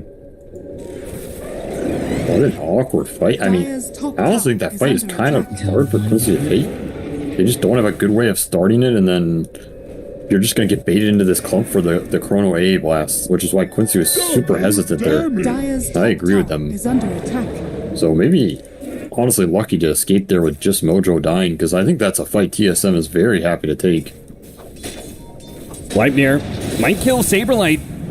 First bit of damage is a lot, and he still caught him inside the Sprout mid-shield crash. That was a cool play. And they killed Dubu and bottom. Such a beautiful day. This is the type of game Quincy wants, where TSM's super split up on the map.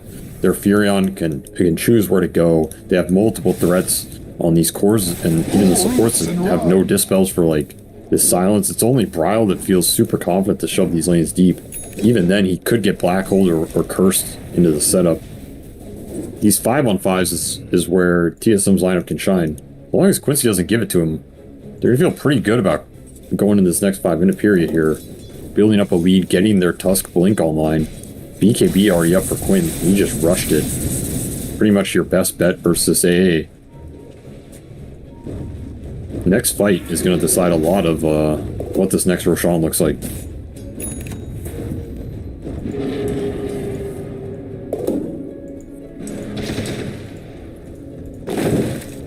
ESM back to the 5-man. Trying to force it again. I mean, they at least need to be able to get this mid tower down. This time, they should be able to. Quincy Crew is not in a position to defend. They're spread out through the map.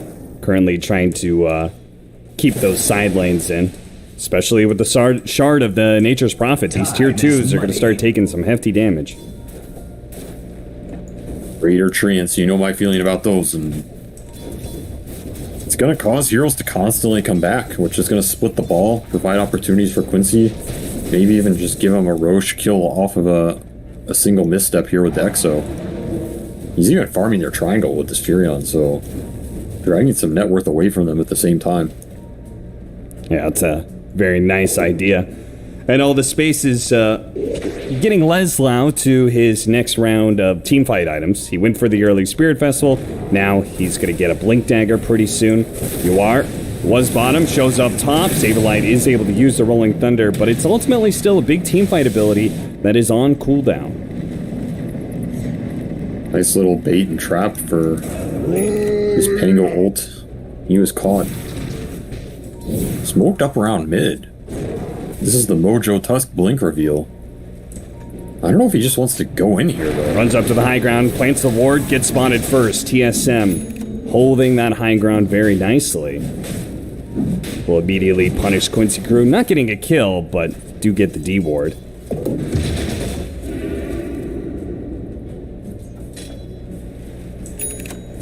ESM is getting a farm up, though. If you look at this net worth chart, it's by no means some game that's out of control or anything, and like you said, their biggest goal is to just push this game into the late game, at least on even footing. They can get to AA Shard. That's also a very big item in this game in terms of him becoming a lane shover instead of, single target AA. True. Still got this blink coming out for Moon. It's on the courier. Kind of an awkward smoke. Oh, yeah, not having that blink. They could have gotten an initiation onto Quinn. Quinn gets off the BKB. A lot of the damage is going to be missing in this Chronosphere, especially with the Winter's Curse to be able to disengage. Furion died to Bryle. Yeah, big pickup, but it looks like that Shadow Blade finally got a kill for them. Quinn is still being chased down at the same time. He has an Arcane Rune. He's got 20 Magic Wand charges, too, so he is very tanky still. Lesau's trying to bait more heroes, though. Bryle swimming in the shadows. What a big pickup he got on Yuar. Jeez. Yeah, that's absolutely huge. That's the power of the BKB on this death prop, why Quinn rushed it. It lets him live through these early circumstances. It's not going to happen forever, but at least for now, letting him live in that scenario. And they probably got the bigger prize elsewhere. As you said, that Furion kill. This is that, Shadow Blade going into Silver Edge Lina we were mentioning that can suddenly shift the paradigm of this game for a decent amount in terms of who is trying to pick off who.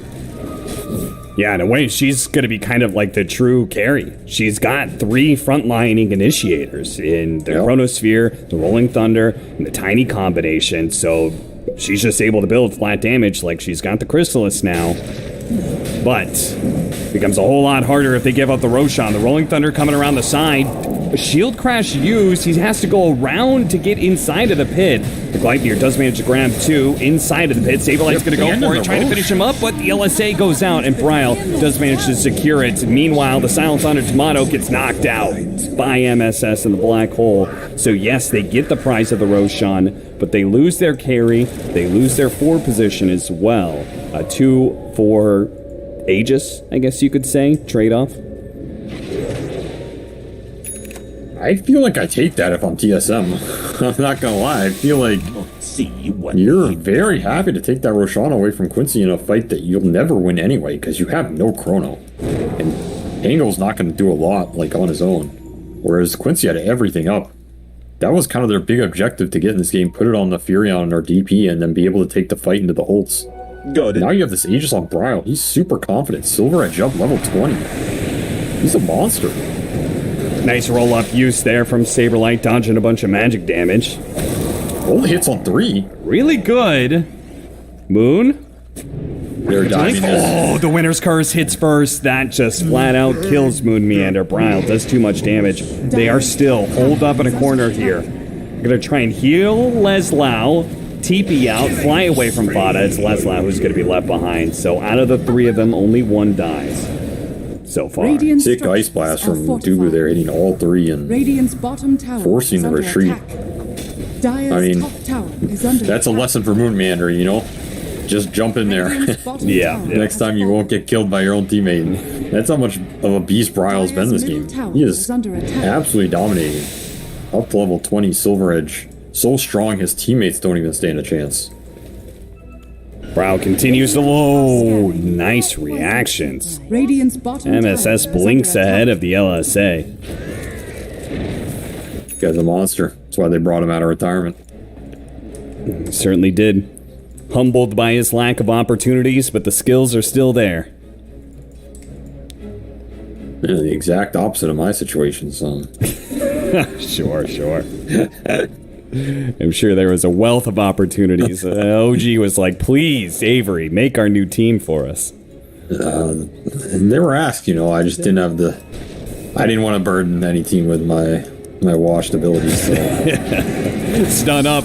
No, the blink away from Quinn. What an outplay on Tomato. The snowball also from MSS dodged it. And Lesau's here. They got to be careful. Curse. There's no black hole, though. Turn around.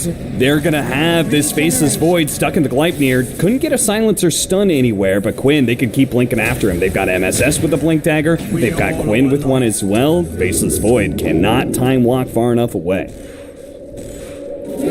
Quinn is playing these chronos like a fiddle, man. Like, he is just baiting him out. Knows exactly what he wants to do. Surprise blink. No chrono for you. Absolute disaster fight. Once more, this Wyvern is putting in work in this game. 2-man curse, wasting the Lina BKB duration. Ends up killing Void as a result on the chase. And remember, this is still Aegis Lina that they want to be able to use to gain some advantage. That's a nice find on the Wyvern. Yeah, TSM, they do a very good job playing around their wards. Cold Embrace stalls out the death and does give Quincy Kuro a chance to initiate. On to Saberlight, he's already dead. The Ice Blast is coming through. It'll hit MSS, knocking him out. Moon Meander, same thing though. Nice LSA. Nice LSA into the Laguna Blade that blows up. Quinn's Death Prophet, Yuar's going to be run down. The Lina is a machine gun at this point. The physical damage is finally here, and it shows that Quincy crew do not stand a chance toe-to-toe against this girl. Getting caught in the 5-on-5s It's not Quincy's lineup's exact strength, even though I'm sure they feel like it with like Black Hole and this DPO. It's just not that easy to run into these TSM heroes. Time dilation, random vortexes getting thrown down, still an Aegis on his Lina, so you can't just blink Black Hole him. It's not going to win you the fight. Pretty awkward engagement. Maybe just some de-warding getting dragged into the skirmish they didn't want to be in. Either way, a steep price to pay, because every time you pay it, the TSM bank account goes a little deeper here, and Bryle, he's the tax man. He's the tax man extracting some extra duties here. Tax man's coming. He's everywhere too with those boots of travel. Tax man gets paid. He shows up to every lane. Tax man gonna get paid, that's for sure. Saberlight is gonna go for an early basher, not actually completing the Wraith Pact, despite the Vlad's pickup. The nose at BKB is right around the corner for Leslau. It's actually not right around the corner. It's a few blocks away, let's say. You are stunned from it. Oh, BKB, but he's still dead. You are absolutely destroyed by Bryle once again. The physical damage difference between these two. I mean, I really like this Lina against Nature's Prophet. It reminds me of the Lina against these like Dusas and Drows and stuff. I mean, it's super good when you're having a game like this. You know, if you're behind and you're the one getting hunted, it's going to look different. But Bryle's just played this game to a T, and when this happens, yeah, you're the hunter instead of the huntee, and Firon does not have the net worth to fight back. He's getting absolutely crushed in the man fight, especially with this Gleipnir build. No armor, no real physical right click. This is a 3000 HP Luna with a Hurricane Pike, a Paladin Sword, and almost 25. Does not feel like they have the means to gap close him. And he's gonna get a Blink Dagger as his next item? He must feel invincible. I mean, if he just blinks in and starts hitting Enigma, I feel like you can't even hold him back, you know? He died to the attacks in the air by the time the hole goes out, so this game is looking pretty good for TSM at this point. A lot of net worth coming out for their supports, and BKB on Tomato. He's feeling confident now. Beautiful smoke opportunity that almost netted them 2 cores. They were about 5 seconds late. But Nature's Prophet and Enigma do get back behind their tier 2. TSM will not find anything in their push outwards. But yes, there is a big team fight upgrade in this BKB. And really, like, Tomato's showing or maybe Bryle is showing, that Tomato doesn't have to do much damage. No, just chrono and dilate as many people as you can, and then let the Lina go ham, you know? Even if you die, I feel like if the Void gets hold, you might even be happy with that, you know? That's just a free fight for Bryle. He's been cleaning it up pretty quickly. So is that what it comes down to in your mind, is that Leslau has to get a Black Hole onto the Lina? Or they have to get a good Winter's Curse on the Lina or something? I mean, they need some way to, like, if he gets a Black Hole, you probably take it, because it'll result in you being able to run down the rest of the fight. It's just if this Lina's in a turret position hitting you, it's going to be awkward for them. High ground.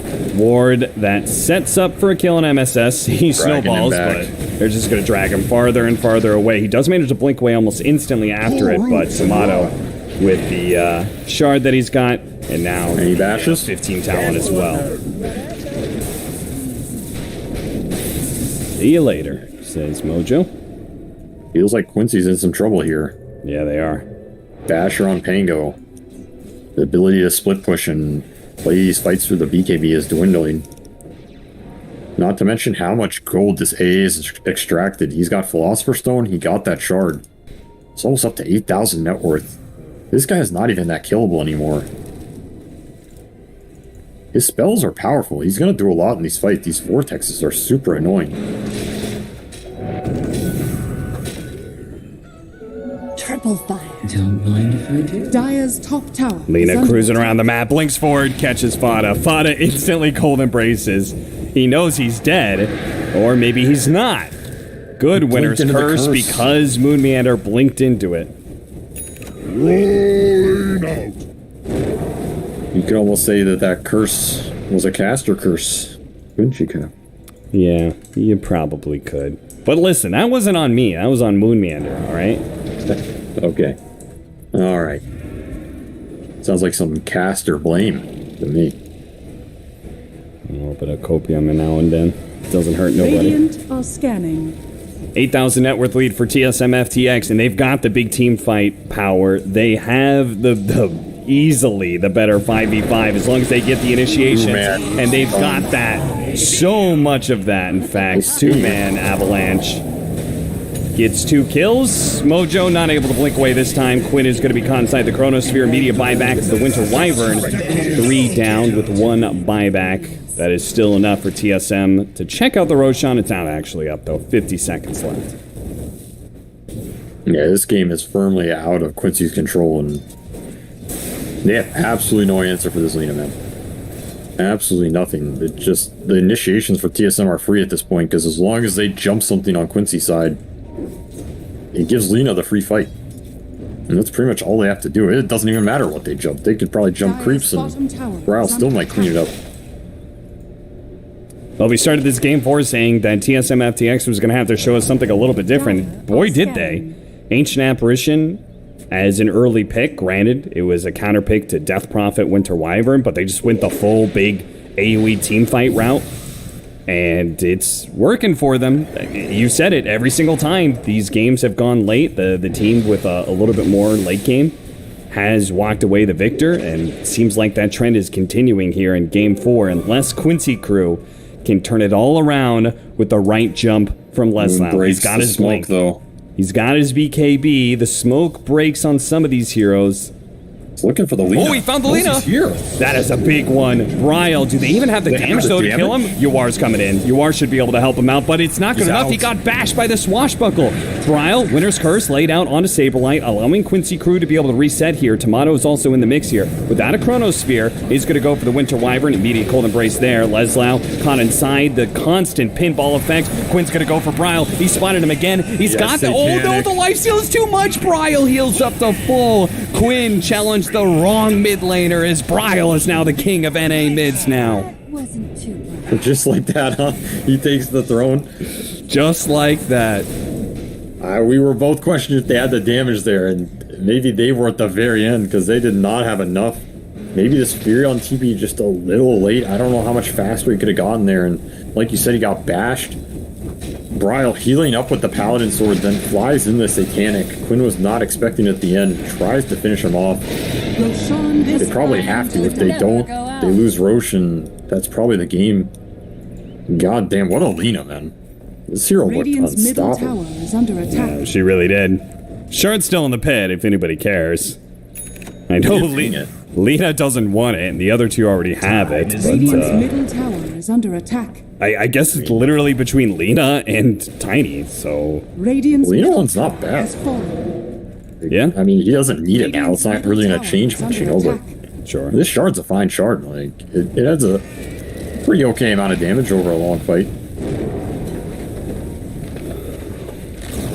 Ryle's not slowing down. The man is a freight train, single-handedly taking down Quincy Crew. Look at him, blink forward, immediately goes for Leslau. That's the physical damage you're talking about. No opportunity for a black hole. No escape for Quinn either. 2 cores dead on the side of Quincy Crew, inside of their own base, in fact. Maybe Saberlot dies for this with the Winter's Curse. Yep, it does. But either way, do they really need him? Feels like the only thing they truly need is a stun and Bryle. Maybe not even the stun at this point. He's just going ham. Even in defeat, Thought is making his Wyvern look okay.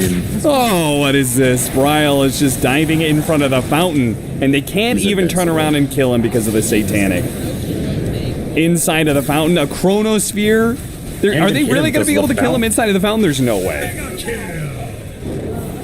They tried. Damage test. It was a good damage test. Nature's Prophet, it did survive, so I guess Bryle failed that damage test for now. Radiant's top tower is under attack. Quite a failed test of his strength this game. Disappointment. And they shall flee the base in shame. True. Not able to dive fountain yet. Shame. He'll have to buy even more items. A sad fate. He's got Strength Link queued up. 1,000 away. Yeah, why? Just make yourself tankier? Is that the only reason? Yeah, I mean... What, it'll push him to, like, near 4,000 HP? With a nice little slow on the blinking and stuff. Seems decent to me. I mean, they didn't have damage on that last black hole, right? Yep. Good luck. Yeah, really, the only way he dies is if they chain stun him and prevent the satanic from going off. You know, a lot can happen in there, right? Like, you can get chronoed during the hole. You can Look at you all day. You can maybe even just like, Radiant's top tower I don't know, toss this guy back at the end of it. The Enigma can always get bashed off this Pangolier. That's the strength of this matchup. Pretty high probability. That's the problem. Lawless can't just hold this Lina. Like, Radiant's top tower the chances he gets countered are just way too high. At the same time, you kind of have to hold Alina. Especially since Bryle isn't really giving him another choice in the matter. Leslau trying to dodge. Does have a blink up in a second, but no. Tomato stops it. Well timed. They're just making sure he doesn't get a black hole off, nor does he get to blink away. He does not have a buyback for a minute. So, TSM, do they actually know that? Has he blown his buyback? No, it's because of gold, so. Dire's bottom tower is under attack. Bryle is taking it to the Death Prophet here. Yeah, look at him go. MSS, he will punch the Lina to give Quinn the opportunity to escape back to the fountain. But again, it's Quincy crew constantly playing around the fountain because they don't have the damage otherwise to play in these team fights. Nice snowball dodge on the LSA. Fod is going to suffer a fate Fury on that is worse buyback. than death here in this corner. A dieback, in fact. GG is called, and we are going to a Game 5. The NA qualifier for ESL 1 Malaysia is going to go the distance. One game is left between TSM FTX and Quincy. Dire's bottom tower. Would you have it any other way? I would not. Not between these two teams, that's for sure. I mean, this series is heated up. We are at maximum capacity. Maximum mental damage has been inflicted. Going to a Game 5, test the resilience of these two squads. It's been a long day for Quincy, and now they're getting pushed to the limit here. All I know is, it seems like every time I think some team has the potential to run over an early game, it doesn't happen enough and they lose. So if I'm going into this Game 5, I'm treating it like some land-style dodo. Pick some team fight, pick some scale, and hope for the best, you know? Because that's what it seems like it's coming down to. And Moon, he's like, I'm done messing around. I'm not going to try and play some Furion bullshit. I'm just picking Void. I'm picking try and out team fight me. They come at me, bro. And it worked out for him here, so Wyvern defeated. Yep, the first time the Wyvern is lost in this series. Very important because it is one of those big team fight heroes that you're talking about. But TSM FTX, they just brought more team fight to the table. I mean, they also brought this Lina. Let's be real. Bryle absolutely dumpstered this game from start to finish. Solo kill on this DP. Pushed him almost 1,000 ahead off the lane. He got every single power rune. This team prioritized the hell out of him. And he delivered it back with spades. MVP of this game for sure. Might be the series if they can turn around in Game 5. Oh, certainly. I mean, I don't think there was a more clear MVP performance in this entire series so far. Just an individual game performance by Bryle certainly carried TSM FTX easily over the finish line and into Game 5. So we are going to take a break. I believe, Avery, you said you would be disappointed if this NA qualifiers went any less than 10 hours, and we're at hour 9 right now. So looks like, my friend, you are going to be a happy man at the end of this, and I think we're all going to be happy seeing a Game 5. It'll be right after this short break.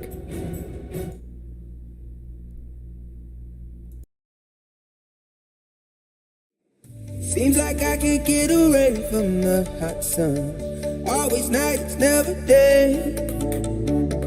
Even when I watch the floor, the dust will come. Keep on hunting for the prey. No matter how loud. Need no light, no spark, I'm a line mode. With my eyes closed, I can see in the dark, I'm a quiet storm. Far from calm, I know you feel me, brother.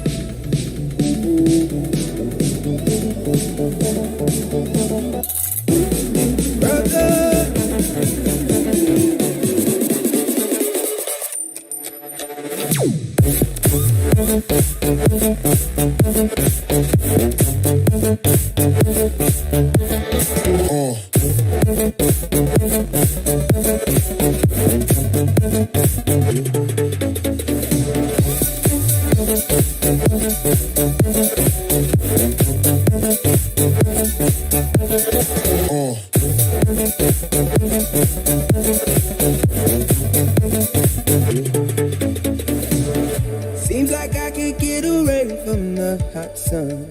Always night, it's never day. Even when I watch the floor, the dust will come. Keep on hunting for the prey. No matter how loud, need no light, no spark. I'm a line up. With my eyes closed, I can see in the dark. I'm a quiet storm. Far from calm, I know you need me, brother.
Sitting on a bench, waiting for the time to pass, dreaming of what happens next.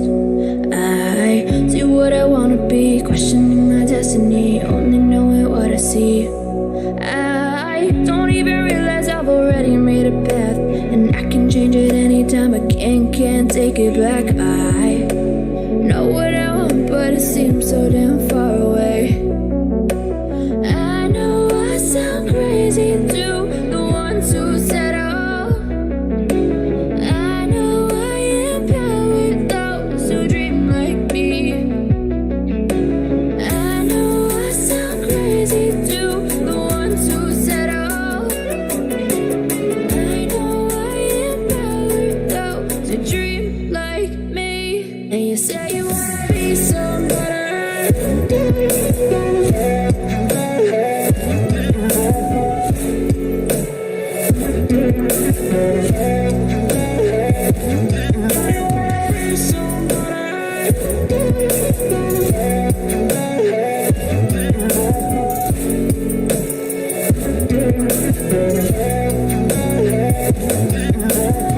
You got a voice, then you better use it. Tell yourself day after day it's time to prove it. No days off, keep the hustle moving. Wanna see you be what you want it to be, prove it. I know I sound crazy to the ones who said oh.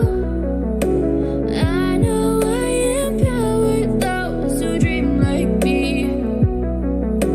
I know I sound crazy to the ones who said oh. I know I empower those who dream like me. And you say you wanna be somebody.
First thing you notice, you feel a bit excited.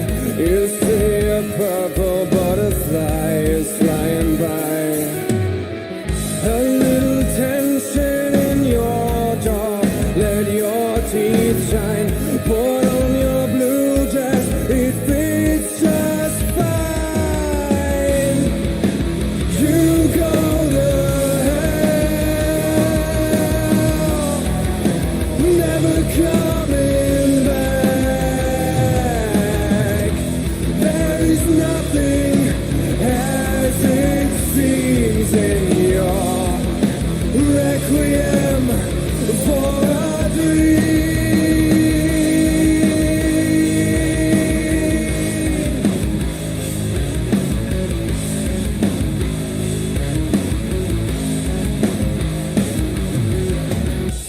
Halfway through you start to lose control. Orange autumn leaves on the ground.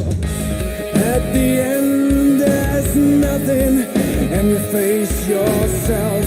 Green is all you see as you fall. You go to hell, never coming back. There is nothing as it seems in your requiem for a dream.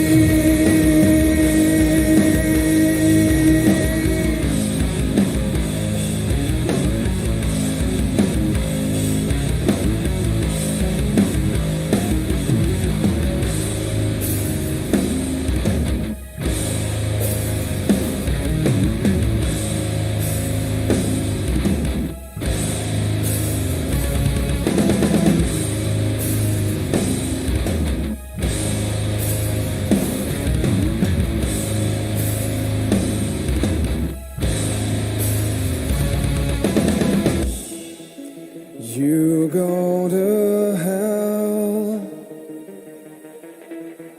never coming back.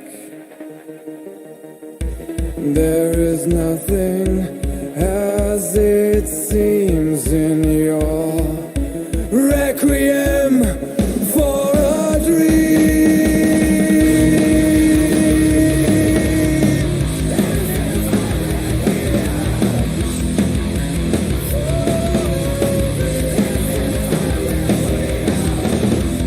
There is nothing as it seems in your requiem for a dream.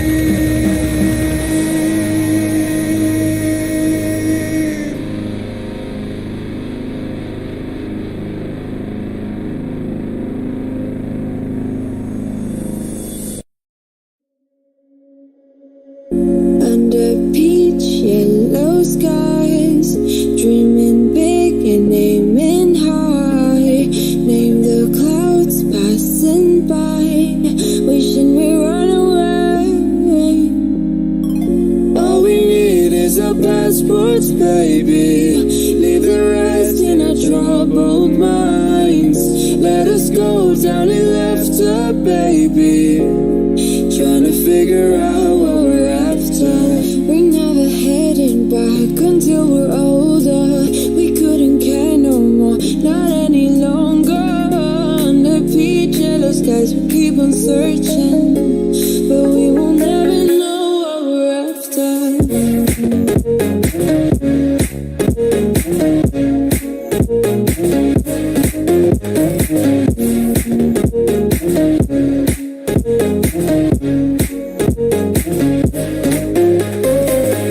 Book a plane, fly away. We will never be the same. And as long as you are mine, come on and run away. We wanna run away. We don't need any reasons, baby. Leave it all for the faded hearts. Out of mind if they call us crazy, 'cause they don't understand what we're after. We're never heading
I was dancing on my own when you spilled that rum and coke on my t-shirt. Yeah, your eyes made it difficult to get my baby.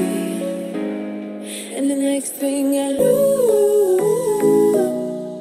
we were so ready to give in, skin to skin on that baseline. Ooh,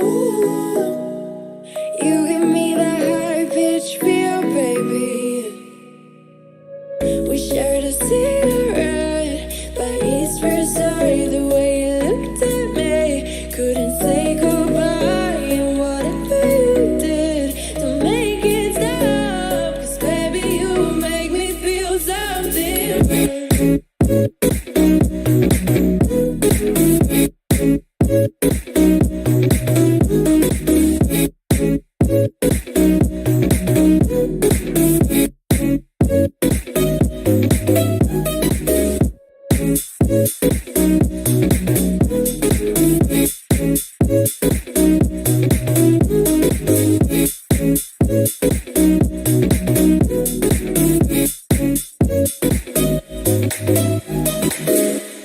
And the next thing I knew,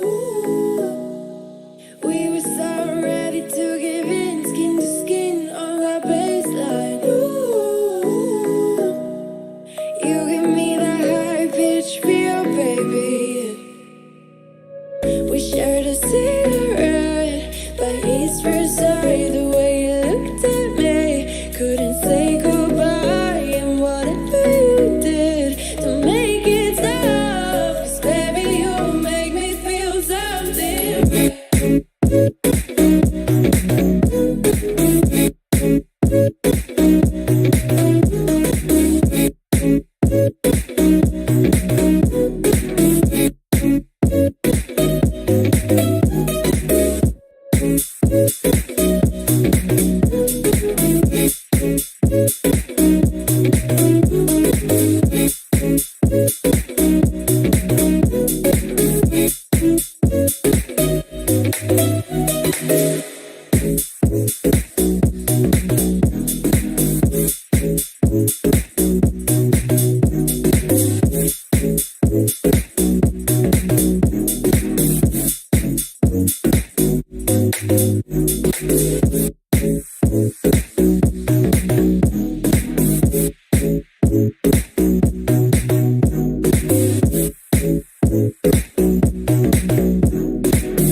The shadows, I've come to make a name. Ready for battle, 'cause I got a throne to claim. Think that I'll crumble, I'll show you the mistake.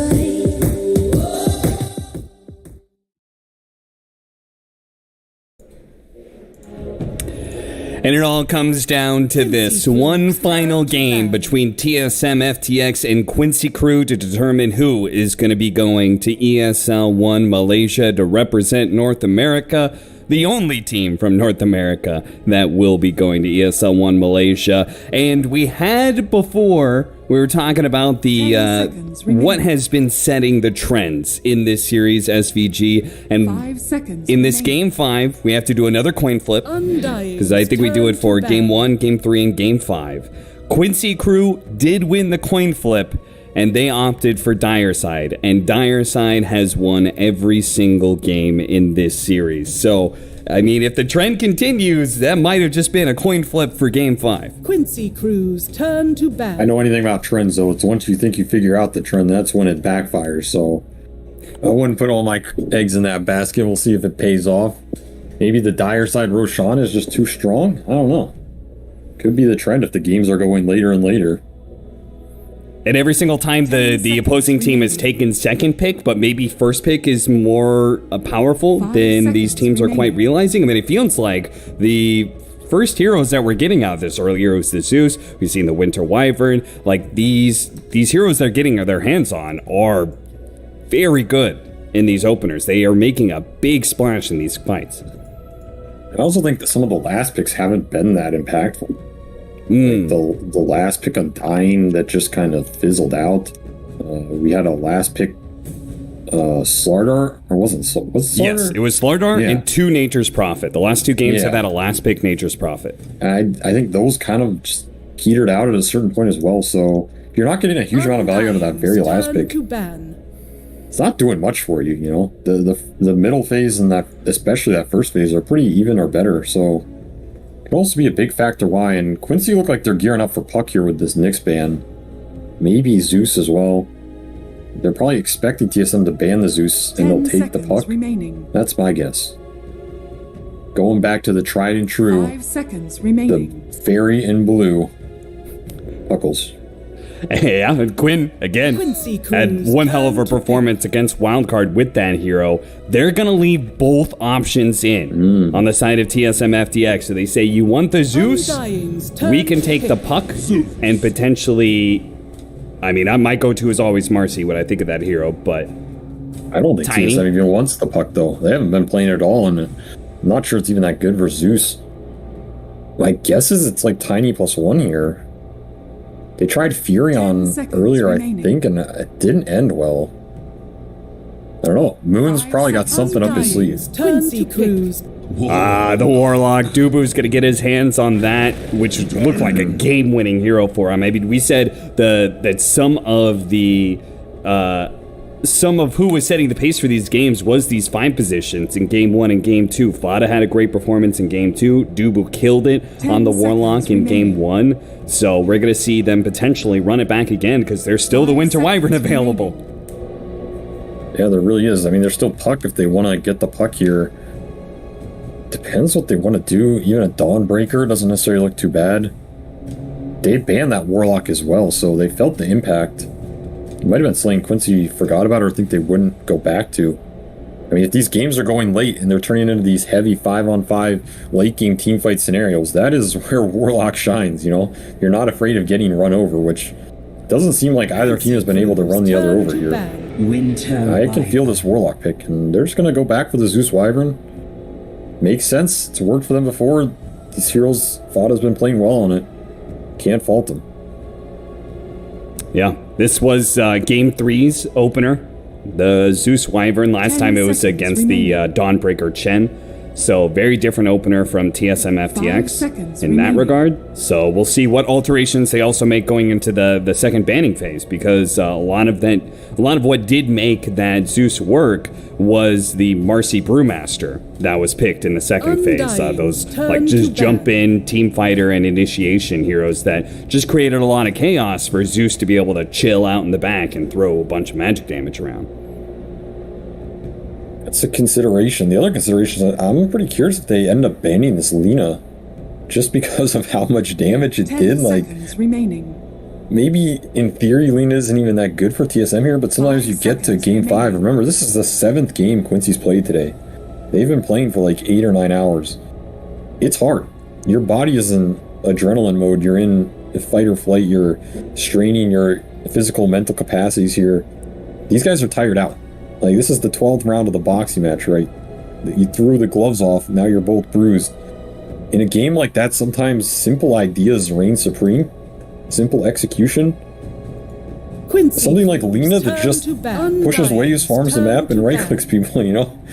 Nothing too complicated, and if TSM's feeling that hero, if Bryle's feeling that hero, obviously it's a much different scenario than when he saw DP and he knows that matchup's good. Still, I wonder if it's going to slip through here and maybe get a second round. At the same time, I do feel like they want some Fatal Bonds combo. That Warlock game 1 a long time ago that worked out for them. That was the Zeus Warlock combo where we really saw that Bonds go to work with the Zeus hold. It's ideally the way you want this hero to function, so so some things that come to mind are like Veno used to be an old school combo with this hero. Timber's banned. I mean, there is Bounty Hunter Shuriken. Just get something, you know. I don't want to, like, he's lost 3 games in a row at this point, but Nature's Prophet, Nature's Wrath is kind of similar to Zeus Ultimate. I don't know if either team's going to be bold enough to pick NP off the back of triple loss in this series. But yeah, he's out there. He's lurking. All right. Well, it looks like Quincy crew is trying to protect this mid Zeus by banning away TA, Puck, and I mean, if they are going to go for the mid Zeus, he did kind of get messed up a little bit by that Dawnbreaker initially. They won the game ultimately, so maybe they don't worry about it. They ban Alchemist instead. I don't want to see Dawn here into Wyvern Zeus. I don't think it's going to end well for TSM. I think that's true. I had some hero in mind. I just completely blanked on it with your distraction. Well, that's what I do best, provide distractions. I mean, I do like the Alchemist. I do like the Alchemist ban because we talked about how the laning phase is super hard. Like, Warlock just kind of enables the Alch is able to play the lane out, no problem. Yeah, that got me in one. Oh, the hero that came to mind was Bat Rider. Now, I don't think you take it out of phase here if you're TSM, but I think Bat on that response pick second phase could be pretty nice here. They do go for the Dawn. I think the Bat is still on the table, though, because you obviously can play this Dawn in a lot of roles. Yeah, Saberlight is a very proficient Dawnbreaker, so... Because I think they want a hero like Bat that goes in, starts the fight, pretty annoying for Wyvern, pretty annoying for Zeus. Like a backline jump initiator that anchors the fight into the Warlock Dawn spells. Like, now they really want a hero like this, and I don't know if you're going to get it from the offlane pool and you have a 4 tiny. It's especially not really what these offlaners have been playing. Like, what do you want, a Sand King or something? You know, it doesn't, like, it's disgusting. So, you got to get it from... I would like to see it from mid. I think it could own here if Quincy doesn't prepare for it. And is this IO Lesh round 2? No, IO Bristle. So... it's kind of interesting because I thought the IO was ended up being no. They did pick it before the Nature's Prophet. Yeah, this is when TSM FTX did Nature's Prophet Tiny. So I thought it was a really good response to that global threat, but it seems like they still value the IO for other reasons. Are you gonna get Vipered here? Yeah, that looks pretty good. A Viper Tiny lane against Bristleback. Yeah. I mean, it makes sense, right? It's a pretty decent hero for the Warlock to fight behind. You lose some initiation power between the Viper Dawn, but are you that concerned if you're in this mode of, like, play for the late game fights? And yeah, I don't know. I feel like Quincy kind of walked into that one, to be honest. Like, that was a pretty easy pick for TSM. They get the break, they get the goo, they get the stacks. Wyvern Io are not good at dealing with this Viper. He can even rush the Vessel in this game.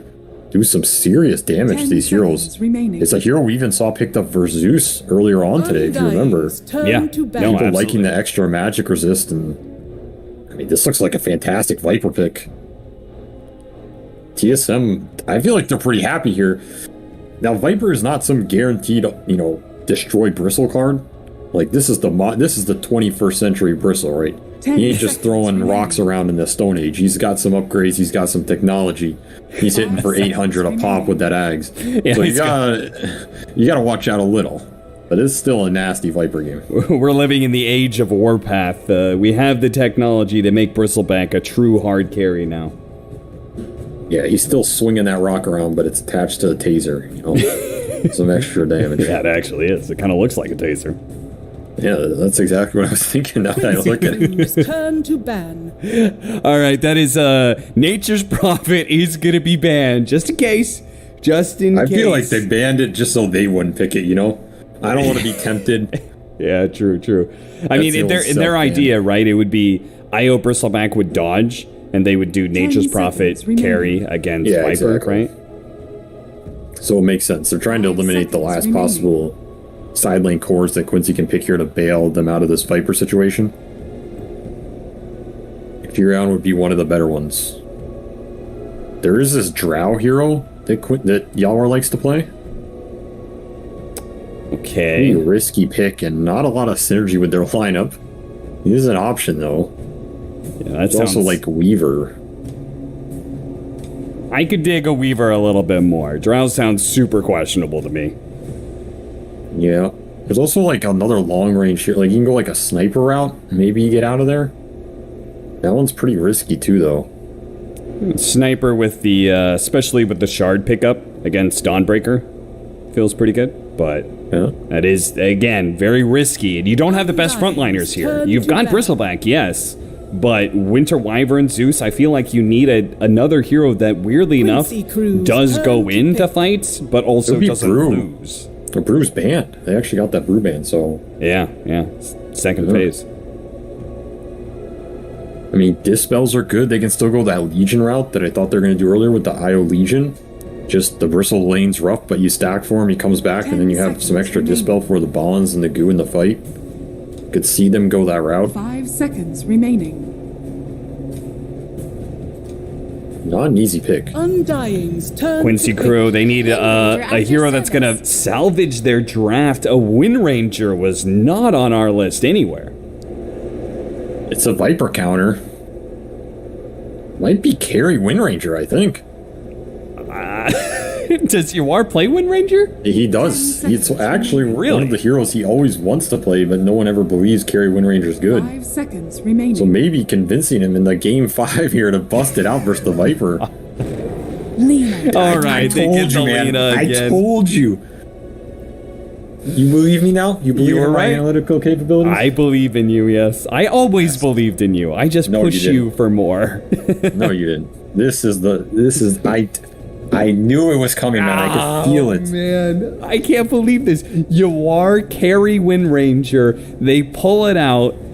I mean, is just the difference between Fada and SVG? Is Fada unleashing Yawar's crazy ideas, where SVG kept him down? Let me tell you something, kid, alright? Let me give you a little lecture here. I picked this hero for him once upon a time. Oh, really? You did? Yes. I do not know if it was in an official. I picked it in a scrim versus EG. They're probably not happy about me leaking these results, but whatever. It was a scrim like 2 years ago. Yeah, I'm sure it's fine. And Yawar went ham. He went ham, and then we lost horribly. Oof. And I don't know if we ever picked it again. But he went ham. His Ranger's good. Like, he plays this hero, he's confident on it. It's a Yawar specialty where, like, he asks for something, he's really feeling it, you give it to him. It can pop off. I mean, remember, like, they kind of have Bristle Zeus too, you know? It's not all on his shoulders here. They have 3 cores who can all do pretty high damage in this game. But that last pick, Bryolina. I mean, I think that's, like, in my mind, I'm trying to, like, think about Carry Wind Ranger. I'm thinking about all the mid-Wind Rangers that really pop off. Dawnbreaker, Viper, yeah, you can absolutely deal with those heroes and crush them. But Lena, I don't think that's a hero you do crush, right? I mean, Lena's a hero that is great for getting an early MKB. I mean, if this game goes late, this Lena looks pretty juicy this game with the Silver Edge break, the long range damage with little gap close. Well, it just looks like at the end, TSM FTX have just went with what they have managed to win with in this series, and Quincy crew throwing all caution to the wind and going with the most YOLO pick possible. And that is going to be the context of our game number 5. Let's go over who's playing what for one final time. We got Moon Meander on the Tiny. He's been having a hell of a time on these 4 positions, just jumping in, not caring about his life, and tossing people back. Bryle, excellent carry Lena from last game. Saberlight's going to be playing one of those real icky offlaners that he's known to be able to pull off. Dubu had one hell of a performance on this Warlock in game 1, and he looks for a repeat performance here in game 5. Tomato pulling out the carry Dawnbreaker at the end. Meanwhile, on the side of Quincy crew, Fada playing the Winter Wyvern that has had so much success in this series, but did finally lose a single game. Quinn on the Zeus has been super slippery with that 4-staff build. We'll see if he goes something like that again. We've got Leslau and MSS on the Bristleback IO combo. Look for them to be just playing around each other constantly. And last, and certainly not least, our carry Yawar Wind Ranger. I'm super excited for this series, Avery. I'm telling you, man, you get to these end of the series and these best of 3, best of 5s, long days. People they just go with what they feel. Strategy out the window, analytics out the window, and coaches for what, the preparation for what. You just pick what you think is good and outplay the other dude. That's what Dota's about. I like to see this because this is not going to be a clean game. It may not be a pretty game. It's going to be messy. It's going to be something entertaining is going to happen. I guarantee you that. We're going to see Dota. It's rawest. Its purest form, distilled to raw emotion, hunger. Who wants the slot? Goddamn, I love NA Quals, man. I absolutely love them. All right, well, it's fitting for our final game in an even series. Then we get an even split of the bounty runes. We're going to see, keep a close eye on this mid matchup, which Bryle has been doing really well so far against Quinn. And I think that Lena does beat Zeus, right? I mean, he's got the range advantage at least. I think Lena can beat anything in the game. I mean, this hero's just an absolute monster laner. If you play well, you play the good harass, good CS, long range, pretty hard to trade well versus hero. I always have faith Lena can at worst go even in almost any matchup. So yeah, you should have a decent time here. And big question to me, I guess, is does Tomato play Dawnbreaker? That is a good question. I don't know. I mean, I feel like I've seen, we watched Bryle just play Dawnbreaker just yesterday, and I've seen Saberlight play it a billion times. I can't think of a time that Tomato played carry Dawnbreaker. I don't remember it. I mean, he's a Bronze Dawn. Whatever that means. Maybe nothing, but you might just be taking it for the team. You know, they saw the opportunity, seize it. Can you play it? Sure. you know, Yawar's playing win range on the other side, so sometimes you gotta bust out the creative stuff to get the dub, and wave pulling from both sides here. Melee 4 is back in the meta. Well, Io's not a melee hero, but he's not doing much on the lane, so... Yeah, I feel like this meta was most notably set from the missing team in this NA qualifier, Evil Geniuses, where Crit would, very often, they'd be running a double melee lane, and Crit would just, every single time, be doing this pulling, and it seems like that's just going to be the trend, which makes things really messy, and does leave opportunities. I mean, look at his giant wave that's pushing in right now. If they manage to, like, actually push Leslau out, he's going to miss out on a healthy amount of golden experience.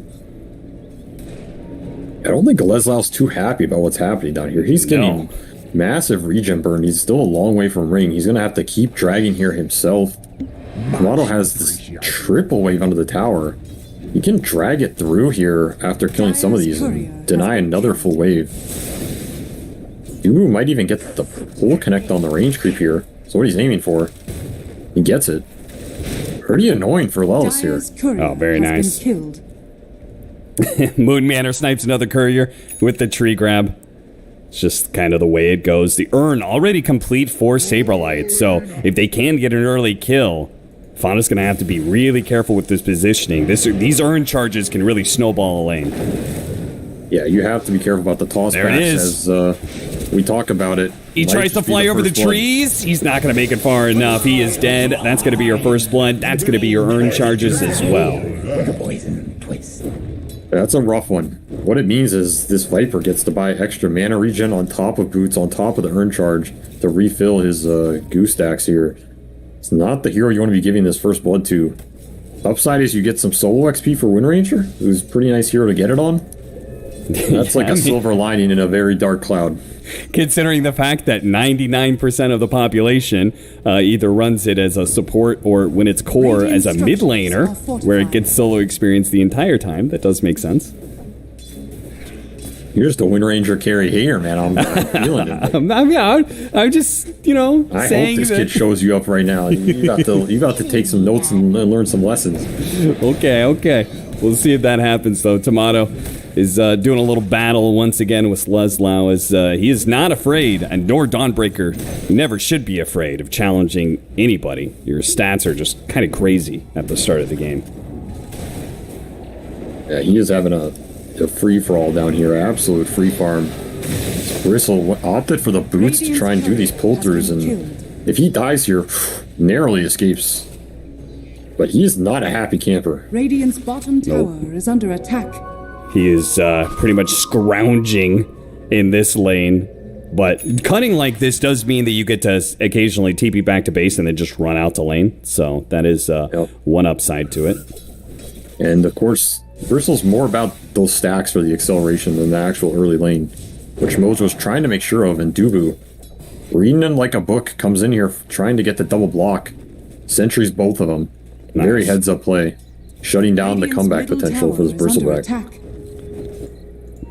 Quinn pushes in the mid lane and then heads back to base, especially with Ryle harassing him so much. Ryle is ahead in experience, 34 and 5, so he is definitely taking the CS lead and hits his level 6 first. Did you see the tip he threw out earlier? No, I didn't. That one. What Ryle happened? threw a little tip Quinn's way because he basically got both water runes from him. Okay. And I think that's a little, you had enough runes this series, sir. yeah. You can afford to lose a couple, so that is why Quinn had to walk the base there. Getting beat on the regen a little bit, then Ryle's having another pretty free game on this Lena. Yeah. I mean, I love to see it. It felt like just the longest time of watching NA pubs, watching in-house leagues. It felt like Bryle was always on the receiving end of a Quinn beatdown. It's good to see him winning these matchups in the mid lane and, getting a little cocky with it, throwing out some tips. He gets a double damage rune. Once again, Quinn's going to be denied a power rune. MSS should be able to tether away just fine, but they may just have to TP out if Bryle keeps this pressure up. He's looking. He wants to kill him on the next cut. Or does he? He just run. Yeah, he does. He does. Popping the DD. There's show now. See if they can hide away into the trees and go for a TP out. Bryle's holding on to the LSA, though. MSS is going to be chased down by the hammer. And Leslau, well, you could see Bryle's just making sure. Now he throws out the LSA, but at this point, nothing but a point and click that is going to be able to get that kill. Top lane looks like Yuar got gone on. Viper actually hits level 6 before him. It's the benefit of this Viper in this game. He can be left alone, and he's sure Windranger's not dying, but Windranger's not going to pressure him until later on in this game. So Fada's stacking the jungle. There'll be more stacks for this Bristle to catch up, or Zeus to accelerate. But Viper's chilling. Moonmeander can take mid while this Lena runs around and steals enemy stacks. Maybe even kills some supports here. Out of mana. Moonmeander's on the other side with the toss over, and oh no, the Fairy Fire keeps him alive with the Dawnbreaker ultimate. That will ensure the kill. And Tomato makes sure that there's also no response from Quinn or Fada. So they steal that triple hard camp. TSM being pretty efficient in this early game, making a decent amount of use out of their cores and moving them around to the right places. Again, Leslau has just been forced off the lane. Did get those stacks, so it'll propel him back to an okay position. Still, seems like TSM is, the flow is in their direction, for the moment at least. Yeah, it does certainly feel like that. Leslau's going to spend a little bit more time in the jungle, maybe finish up his Vanguard. Quinn, he really wanted a power rune. TSM FTX really did not want to let him have it. They take a haste rune away from him. And top lane continues to be a bit of a menace. Even if Saberlight's not getting the kill, he keeps on forcing Yuar away from the creep wave. Another Viper Strike going out, just burning his regen on a hero that does not innately buy a lot.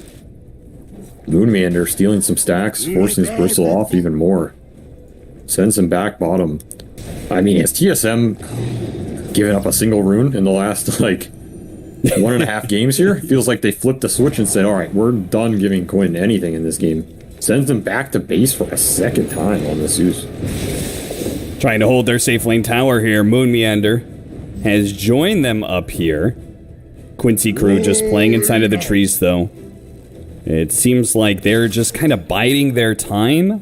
I don't know when, Carry Windranger, when you start making moves. I'm not sure when Quinn's going to be ready to fight either. Leslau certainly just wants to farm. I think every Bristleback wants to hit that timing where he hits the Aghanim Scepter. All about Vanguard Ags for this hero. Even after that, he's going to have to fight into this Viper, into the bonds, Alina poking him from far, and Bombbreaker, no slouch. I worry for the impact this Bristle's going to have. He kind of got shafted to the offlane after that Viper pick for a decent reason. Puts more emphasis on this Yuar Windranger to make some magic happen. Yeah, and what does a Windranger do? Windranger is not a proficient jungler. So when he gets shoved down a lane and his tower taken, what do you actually do? Tomato, a level 9 Dawnbreaker is not going to be easy to bring down, especially with a Viper. Saberlight has already made this rotation over, and Leslau is going to die. Quinn joins in on the fight, but unfortunately, Tomato didn't even take enough damage to commit for the kill. So early Viper rotation to clean up this bristle while the Lina was chilling top. Tier 1 tower gone. Map is being constricted here for Quincy, and a 3k lead out of the laning phase here at 10 minutes. Significant amount. As you said, this Wind Ranger is not a flash farmer.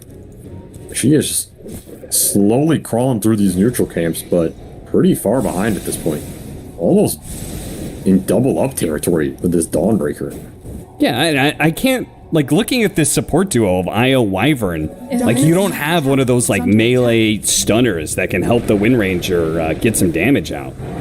So I don't know exactly how they get into engagements, whether it's team fights or small skirmishes. Either one seems to be in the favor of TSM FDX. It's hard. I mean, there is nobody to start anything for this lineup right now. Which means these types of siege fights where TSM post up, you get to look at them, and that's about it. Because you're not starting anything. It's just keep farming, split push the lanes, try and abuse TSM's lack of catch for now, which, you know, is also pretty limited. It's pretty much on this tiny tumbler toying in. But I think TSM is happy with the pace of how this game is going and what they're getting. Because I don't think this carry Wind Ranger is spooking them too much, you know? No, certainly not. Not when they've got the Lina on their side. And they've got a great lineup with dealing, like, even if they're not catching these heroes, they can easily farm the waves that are pushed in. They've got a Boots of Travel Lina, they've got a Dawnbreaker, who's a naturally global hero, can just sit in a lane. So I feel like they've got the side lanes pretty well addressed. I guess the one upside here is you got Zeus, you know? True. Zeus is Zeus. This hero does some unique things, one of them being perhaps the highest damage in the game, so as long as he can get to decent item timings, which he's keeping up here pretty well, can always win fights off the back of just the raw damage this hero pumps out. They're gonna go for it. Really nice use of the toy tumbler again. Tosses MSS over to the side. MSS needs to retether on out if you're away from Tomato, and they do manage to get the kill on Moon Meander and TP up, but the curse is gonna go down. The Viper and Warlock are on their way, but if they can get this kill fast enough with the Shackle Shot, but here comes the Golem. Locks down 3. They get a really good Fatal Bonds as well. They've all got to get out of here, not with the bonds on them. Bristleback's the first to TP away. The hammer cuts through and catches Yawar. A beautiful hammer from Tomato with a little bit of damage on top. Yawar is going to live. It looks like the urn is not going to be enough. What looked like Tomato getting caught just turns into run for the hills for Quincy, and after that Golem bonds hits like that, again, no dispels on this lineup for a long time. It's usually what you want to see versus Warlock hero. Just going to come down to Mojo healing people through the damage with mech and trying to get to these later BKBs. They're a long way away. What have we here? A shard soon for Quinn. Pretty significant upgrade in damage. And, I mean, that last fight was pretty okay for them, right? The Golem got used. They only lost the Wyvern for it. Acceptable casualties. The problem is, carry Wind Ranger doesn't really want to join fights and not get kills off it. Like, you need to be getting kills with this hero for you to feel really good. Because she just doesn't farm as fast as this Lina chunking down ancient stacks and waves. The Viper clearing through, you know, creep camps. Dawnbreaker is a pretty fast farmer, just throwing the hammer around. Like, you're not going to keep up the same pace, and I'm worried for Yawar at this point. I'm getting worried. He's level 8. He's at 4.3k net worth. His Dawn and Lina are a very long distance ahead of him, right? We're looking at level 11 and level 12 compared to this level 8 Wind Ranger. I've seen 4 Wind Rangers look stronger than Yawar's currently. Yeah, he's having a rough one. So, comeback mode for him, which, again, a lot of the comeback priority was given to this Bristleback, who's now top of the net worth chart for Quincy. He is getting farmed on his way to that Ags. Yeah, it does actually seem like Quincy crew have at least slowed down the bleeding. I'm not going to say stop, but they've slowed down the bleeding. and will be able to get their next round of items. They're going to lose MSS here with Bryle showing up, and looks like Leslow's not going to make it out either. Moon Meander on the other side, they catch him with Saberlight as well. So a nice 2 kills for TSM FTX with that one, slowing down that Aghanim Scepter even more. Go to the IO. If you go on the IO, you can't reload out, you can't reload on you. It's the oldest trick in the book, and just as we were saying, this bristle's getting to a decent timing. It's going to be set back here. Good target prioritization from TSM. Like, this is the biggest kill they can get in the game right now. Yeah, this bristle's countered by, you know, some Mina Viper. He's still Quincy's best bet to take some mid-game fight and try and get a Roshan out of it if they win. I mean, it's like their best bet is Bristle Ags. I don't know if he can ever just run in, though. Maybe he needs BKB too, I think. I think he might, and I'm not sure if they could stall out the game long enough. And even if they did, like, they don't actually have better late game, I don't think, right? Not against what is very strong team fight from TSM FTX and a good carry in Lina. Does kind of feel like this Lina reigns supreme in the late game. Again, the Zeus factor. I never want to bet against this hero in a late game scenario. He's just so insanely powerful. The vision, the global Nimbus stun, the damage. You know Quint's losing his mind. Tried to go for another power rune. Guessed wrong. Bryle guessed right. Arcane rune for Alina. Win the runes, win the game. That's what Moon Meander's chanting the entire time. Radiant's bottom tower is I could actually see him doing something like that, yeah. Yeah, he totally That's the could. best part. Alright, Aghanim Scepter is done for Leslow. Can they do something with this, or are they going to have to stall until they get BKB? I mean, we have yet to see an offensive relocate from them, right? Yet to see basically anything. I mean, they have 1 kill, so basically just been farming it up and hoping at some point the opportunity presents itself where they get to that right item timing. They have an Aether on Zeus, Ags on that Bristle, and Maelstrom Windranger. So this is about as good as it's going to get for a while. I would expect them to try and find some opening here. At least maybe try and capitalize on some mispositioning or a mistake from TSM. And I think Fada agrees. He's got some smokes on him, he's got some wards. One-man smoke. Alright. Interesting. I mean, of course he can set up a curse into a relo, right? So he doesn't need everybody, and there's the global Zeus spell. Yeah, and but he probably just wastes it. Ooh, things feel like they're crumbling a little bit for Quincy crew. If they lose this fight, you get real nasty out there. But Leslow does spot him immediately. It was a 180, bounced away from them, and he's pretty fast with this constant maxed out warpath. Another rune, Quinn wants it, but he's not going to get it here. And double damage for Tomato. Can they Roshan? That's for me. Yeah, he has BKB too. I think they can. It's tempting, but you just might throw away the game. I mean, you probably feel like you're in a pretty comfortable spot if you're TSM. Roshan is always a dangerous predicament if everybody on the enemy team is alive. You just have full vision control. You have the Warlock. You have BKB Dawn. I mean, it's such a hard fight for Quincy to just run into this Bonds Golem right now. Yeah. No BKBs on them. Aegis for Bryle. This is looking similar to last game. Yeah, it kind of is. It kind of is. Quincy crew just give that one up in exchange for a little bit more space to farm. I mean, it almost feels like they're just going to give everything up in this game until TSM tries to go high ground or something. I don't know if TSM has to, though. Yeah, I don't think they have to either. I'm pretty happy just farming here if you're TSM, too. I don't think they're on much of a timer. Like, you've got the Warlock, you've got this Dawn Tricore, which I think we've all seen the power of Dawnbreaker in the late game. That is not where this hero suffers. Dire's top tower is under Tomato went attack. for the Echo Saber, Break Apart, go BKB, and then Mage Slayer build. We've seen this a couple of times. It's not the most damage coming out from Dawnbreaker, but it's a huge amount of sustain, especially if you get on top of the backline magic damage dealers. Hit him with the Mage Slayer, hit the Zeus with one. It's going to feel really, really good for you. This smoke was intended to be able to find somebody in the triangle, but Quincy crew do dodge it. Now they have to try and get a relocate out on Leslau, perhaps, because the scan did ping him. Moon Meander's on his way. Leads off. Avalanche does manage to catch Dawnbreaker ultimate coming in. MSS hiding in the corner. Goes for the relocate out. Tether last second. Oh, the golem drop. Nicely played by Dubu. He knew that was the only way out was a relocate. Nicely played.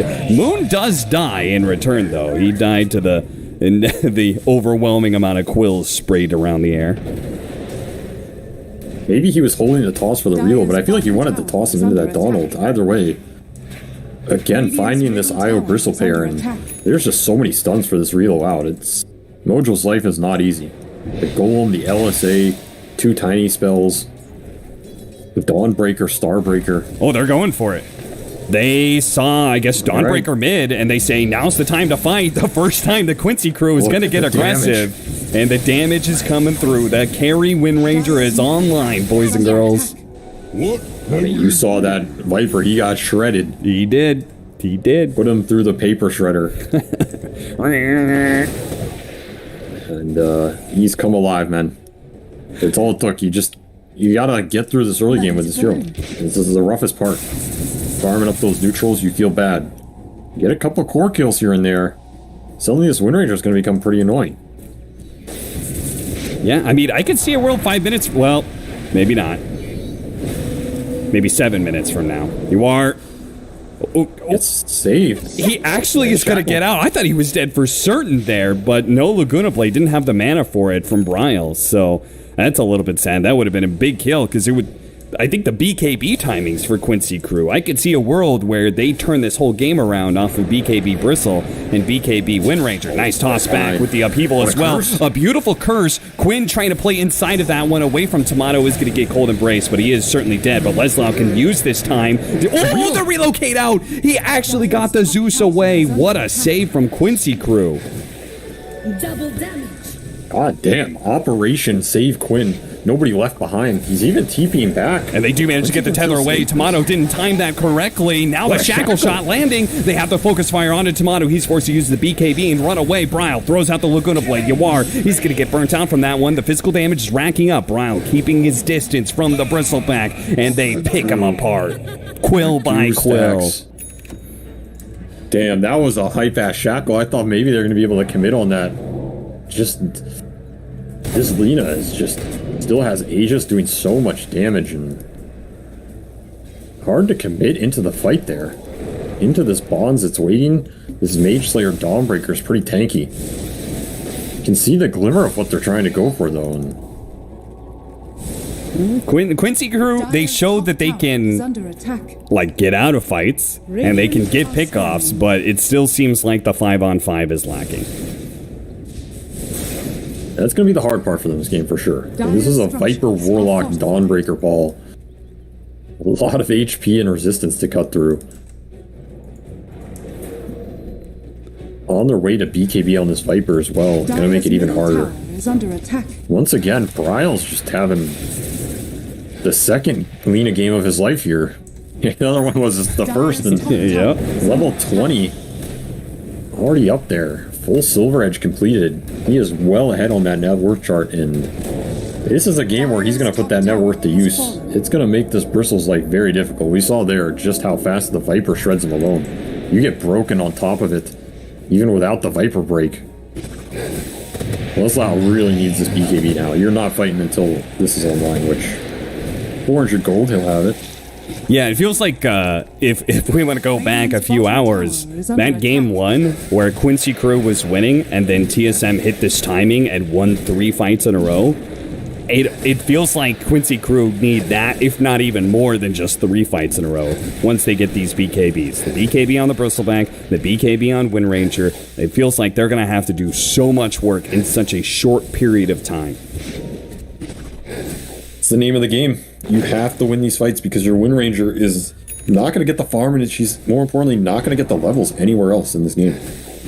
They will not have BKB on the Wind Ranger for this fight, but they do have it on Leslau. He's going to be tossed back, trying to go for the Chainstone, doesn't actually get it. The toss LSA didn't work. They get the relocate out, and looks like the Tiny is going to be power shotted down. Nope, the Wand keeps him alive a little bit longer. Zeus is looking for it. They do manage to get Dubu on the back line. Spada kept that one, and he can blink forward, maybe catch a little bit more. He doesn't have the curse, but he has the slowdown. Yawar just needs the vision for the shackle shot. Nice use of the illusion rune. Gets rid of the shackle shot, and Fada has to jump himself away without the BKB. Leslau has to reset. Buyback. They know they have to get away from Tomato right now. The hammer goes out. Nice shackle shot, but they cannot turn around. Not with a swarm of TSM heroes running down the line. TSM getting kited super hard here. Yeah, they are, and Saberlight was actually out of position there a bit. Forced to use his BKB to TP out. All right. I mean, some shackles landing. The kiting potential, that's one way Quincy can take these fights. Play the ranged game. What's the gap close for TSM? It's all on Moon, and Fada's just waiting for him to go and counter-initiating. It resets the only initiation TSM have. Moon forced to buy back. They go for the bristleback. They know he doesn't have BKB, and they shred him. Oh, he was facing that Lina and just got burnt to a crisp by Bryle. No curse to bail him out that time. Fada stuck in the base. On cooldown anyway. Some glimmers of hope here. They're going to need to connect a couple more of those. That's a little awkward. Moon, he put himself on the high ground, and there's a fresh Nimbus up. They will kill the Nimbus, but it looks like Moon will eventually... I don't know if he knew the Nimbus was up, but that was just a sad, sad fate for him there. Yeah, maybe he thinks he has a 4-staff more than he really does, because that's a dieback. He's dead for 60. And again, he's the only stun, really, for this TSM lineup. So, a decent window for Quincy to maybe take advantage of it. Wait for their bristle to be up here. Potentially smoke and try and find something on the map. Yeah, you could see Yawar was at least willing to get aggressive, and they'd land the right shackle shot. They could relocate the Zeus in. Don't think I've ever said that sentence before in my life, but MSS and Quinn are apparently hanging out as a duo now. Yeah, drop the Nimbus Relo on top of it. I guess so. That's it's like he bolted in from heaven, you know? Like Thor coming down from the sky. Yeah, the hammer of justice. Bryle needs to be careful with these covering up some of these split pushes that are happening. And he does do pretty well, pretty conservative, just pushes out the lane, farms back. He is getting close into a Scotty, which is going to be a massive upgrade against any IO lineup. Bristleback is going to be harmed by that quite a bit, and make him super tanky, too. Yep, the more tankability they have, the more they're going to be able to fight into the kiting and the Zeus spells that are causing them problems. Also, Blink on Tomato, a huge item in this game. Very important for him to be able to jump, not just rely on this Moonman or tossback. A massive fight. They've got the scan up to the high ground. Leslau maybe forced to use his BKB, not where he wants to. A relocate to the side here to make sure Leslau's okay. They keep the BKB intact. And that's very important because they need it to contest Roshan. Whoever wins this fight will likely win both the Aegis and the Aghanim Shard. They really want that Aegis on Bryle. Oh my god, he got a double damage. This is the power of power runes. You were questioning me earlier, but I'm telling you, these things are insane. Map control equates to rune control, equates to Roche control, equates to Qualifier control, maybe. It's a lot of control. That is a lot of control. Control squared. Quincy crew. Now, in this kind of lineup, I mean, it felt like they were reaching a sort of peak. Radiant's bottom tower is under I feel like their heroes, they do continue to scale. Don't get me wrong, but Bristleback is an insane late game hero. I'm just feeling like that was one of their bigger peaks. I thought that was a Roshan they could contest. Zaya's middle tower has fallen. They wanted to fight away from the pit, I think, ideally. And TSM just were willing to give up a little farm to make sure that didn't happen. Sitting on the high ground ward, sitting in the pit. It's just hard to run into them, you know? There's just this Lina Viper sitting here. Like, would you just charge in, tank the brunt of it so your Zeus can wait until BKBs are out? There's not an obvious way to start these fights outside of a crazy good shackle, which, again, Yawar's just poor, man. He does not have the levels, he doesn't have a blink. Now they're trying to catch this bristle pair again. Forced to BKB. Yeah, and Leslau is actually... I don't know if he realized it or not, but it's a good thing he didn't TP out. Otherwise, Dubu was ready to go with the golem. That was a nice TP in from Dubu.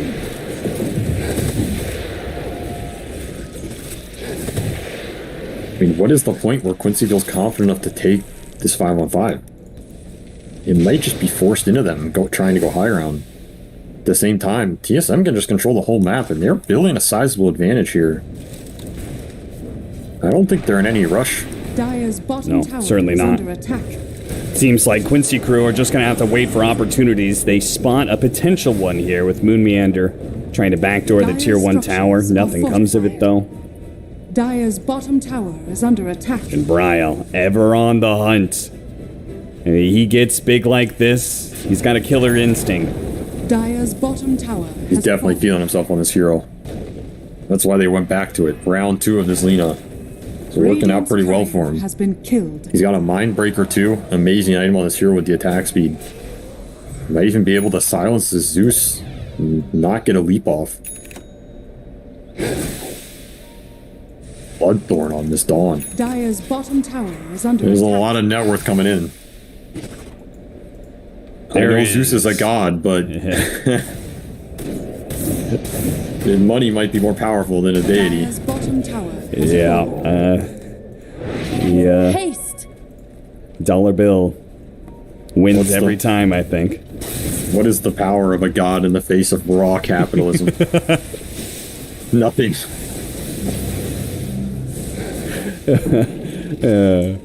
You ever watch American Gods or read the book?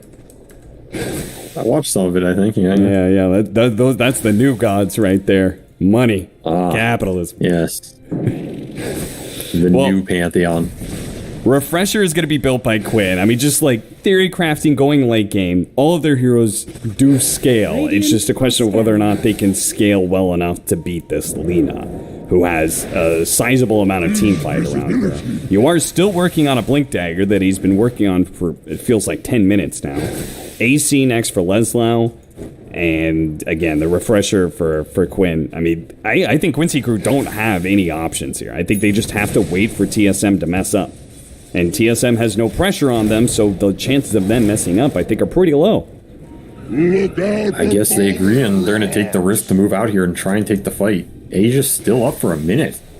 Move underneath this ward. The Nimbus is going to be able to catch Moon Meander. A good way to be able to initiate. The Dawnbreaker's going to try and stop this. The Winter's Curse not actually thrown on from Fada, and he actually gets healed. Bloodthorn is going to be able to finish him off very easily. Bryle loses his first life underneath this ward. Mojo goes for the TP out. The Golem's going to be able to stop him, though. And a Laguna Blade just for the finishing touches there. Bryle breaks Leslau. Shackle doesn't land. Nothing there. Lotus Orb also available. They got to be careful of where they're throwing these spells. Areas fight for both sides. They get the Wyvern buyback, which is going to be huge in this game for a long time. No fat fodder as we're used to seeing, and this Wind Ranger does kill the Lina. Like, they have the damage to kill this Lina if they get on top of him. They're still trying to fight around this ward. The curse goes down, but nothing close by. They actually push back the Golem into the curse. Cute play, but does absolutely nothing. Out for 70. I don't know if TSM can force the high ground here. Probably not. Probably just going to take their opportunity to farm up the entire map. Work towards this Bryle Satanic that might just push him over that edge of killability. I still think if he gets shackled for the full duration and beat on by the Quincy cores, he will die. And it's probably the route to victory in one of these team fights. You know, I hope Yawar's Wind Ranger is as good as he said it was. Look at that damage. They go for the relocate out. It's needed too. The Bloodthorn actually stopping that, but they did give up on the kill either way. Moon Meander, blink on cooldown, sadly. I think it's kill this Lina or bust, man. He's doing way too much damage. It's going to take you too long to chunk through these tanky heroes, I think. I don't know. That's my bet. Either that or land a crazy curse, which Vada's game has been pretty hard. There's just not a lot to go in for him. Nice shackle There's a good shot. shackle. They have been looking for this opportunity around this ward so many times. Saberlight isn't dead just yet. And there comes the Lena. Yawar destroyed by that one. The double Nimbuses weren't enough damage. I mean, they got the Viper, yes, but the Dawnbreaker's still alive. Brow's going to chase away Quinn. Three-man Looks pawns. like he might be able to get him. What a hit from Tomato for the double kill godlike, while Quinn is chased away by the Lena. Leslau's going to be finished off as Brow comes back to play. Lena or bust, man. Lena or bust. This hero is just out of control if they do not stop him in these fights. Great shackle by Yawar, trying to take advantage of the little vision they had. I can understand the play. It's just he is dwarfed in net worth here, doubled up by this. Oh, the blink dagger forward with the double Starbreaker hit. Beautiful play with the Bloodthorn. That is going to be enough. Quinn is dead for 80 seconds, and now the base is fully available for TSM to take advantage of. This might just be the game. I mean, they're going to get Megas here. No Zeus for 70. Unless you can shackle 4 heroes here. Where's that refresher? Yeah, where's the Grim ult? I mean, maybe not Megas. Maybe TSM's going to play conservative. There's a DD waiting for them in the river. I think you Megas him here, though. Push the Zeus by. Yeah. Victory on hand for TSM on a game 5. Pushing Quincy to the limit here. TSM might be just trying to play it safe because they do have potential Roshan respawn and they don't know that Zeus doesn't have buyback. I mean, they could probably have an inkling because they know he just bought a refresher, but they are not willing to push it and see what happens. Only way you lose this game, it feels like, is if you overextend in a base death and give them Rosh, so I don't think there's anything wrong playing it safe here. Aegis is likely going to end this game on top of an Ags, most likely, or a Refresher Shard. Yeah, either one is good. You're up 30k. I don't think you're sweating too much here. Double damage in Tomato's bottle as they wait for the Roshan, and if they're patient enough, they will be rewarded. Waiting Quincy for shit, crew. man. They're waiting for their tickets to Malaysia. They're smoking in. Zeus Thundergod's Wrath, that's going to be able to spawn some heroes. They're going to break through onto Dubu, but look at that. Saberlight jumping in, immediately forcing the reaction. Moonmeander all as well. They do have the Dawnbreaker jumping into the Winner's Curse. A little awkward, but it's fine. Saberlight ultimately is able to push back some of these heroes, and Leslo cannot stand toe-to-toe. Back turn, it doesn't matter. They have the break, they have the damage, and they have this team fight. That is it. TSM FTX win your North American qualifiers. They are going to ESL 1 Malaysia. That Viper pick, man, it was just absolutely too nasty there. I feel like Quincy, it just slipped their mind a little bit, and they got caught in that situation when what is left the lane versus guy pulls out the Wind Ranger, but DSM happy to just play the farm game. Suddenly you have a carry Wind Ranger where there's nobody else to start anything, and he's just getting caught farming neutrals.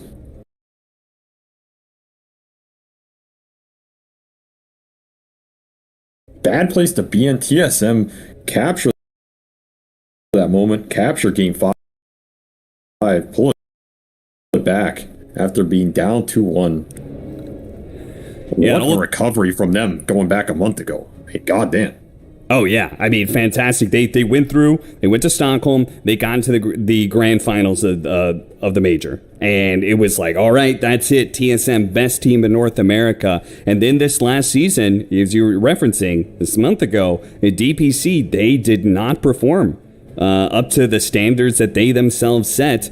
Seemed to be taking a bit of a step back. But when it came time to qualify for ESL 1 Malaysia, they did show up and do manage to win a clutch Game 5 in this best-of-5 finals. Back to the tried and true, the Dubu Warlock. Won them Game 1, won them Game 5. They take down the undefeated Zeus, first pick. Didn't feel like Quincy gained any traction in his last game. I feel like Moon was starting to figure out what he wanted to do towards the end of this series, and I mean, ultimately, I feel like this Bryolina just turned the series on its head, man. Game 4, especially, going into this Game 5. they got it twice, and I mean, he had 1 death between the 2 games. What an insane combined KDA performance on this hero. I mean, book your ticket. It's quite hot.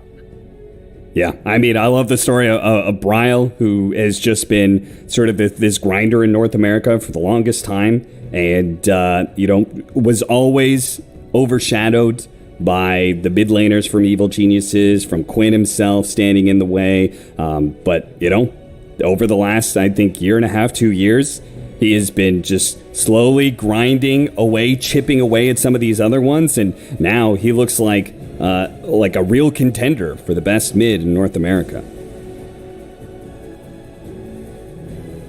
Deserved. You put in the hard work, it yields good results. Of course, this TSM team has been around for a long time, right? This is years in the making. Yep. Years of work, fixing problems, making sure stuff is in the right place with the right heroes at the right time.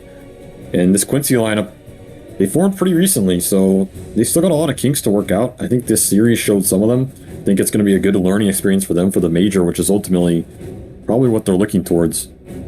But congrats to TSM, definitely on the path to regaining some focus and some chemistry, some flow. It was tough to watch them struggle in that last one, so good to have them back in fighting shape. Yeah, it'll be a great tournament for them. ESL 1 Malaysia, a good setup since they're not going to the major. A nice international LAN event for them to be able to attend and get ready for TI at the end of the year, which they are going to be going to. So that brings our North American qualifier to a close. We went the full distance here, but it is TSM FTX who are going to be going to ESL 1 Malaysia.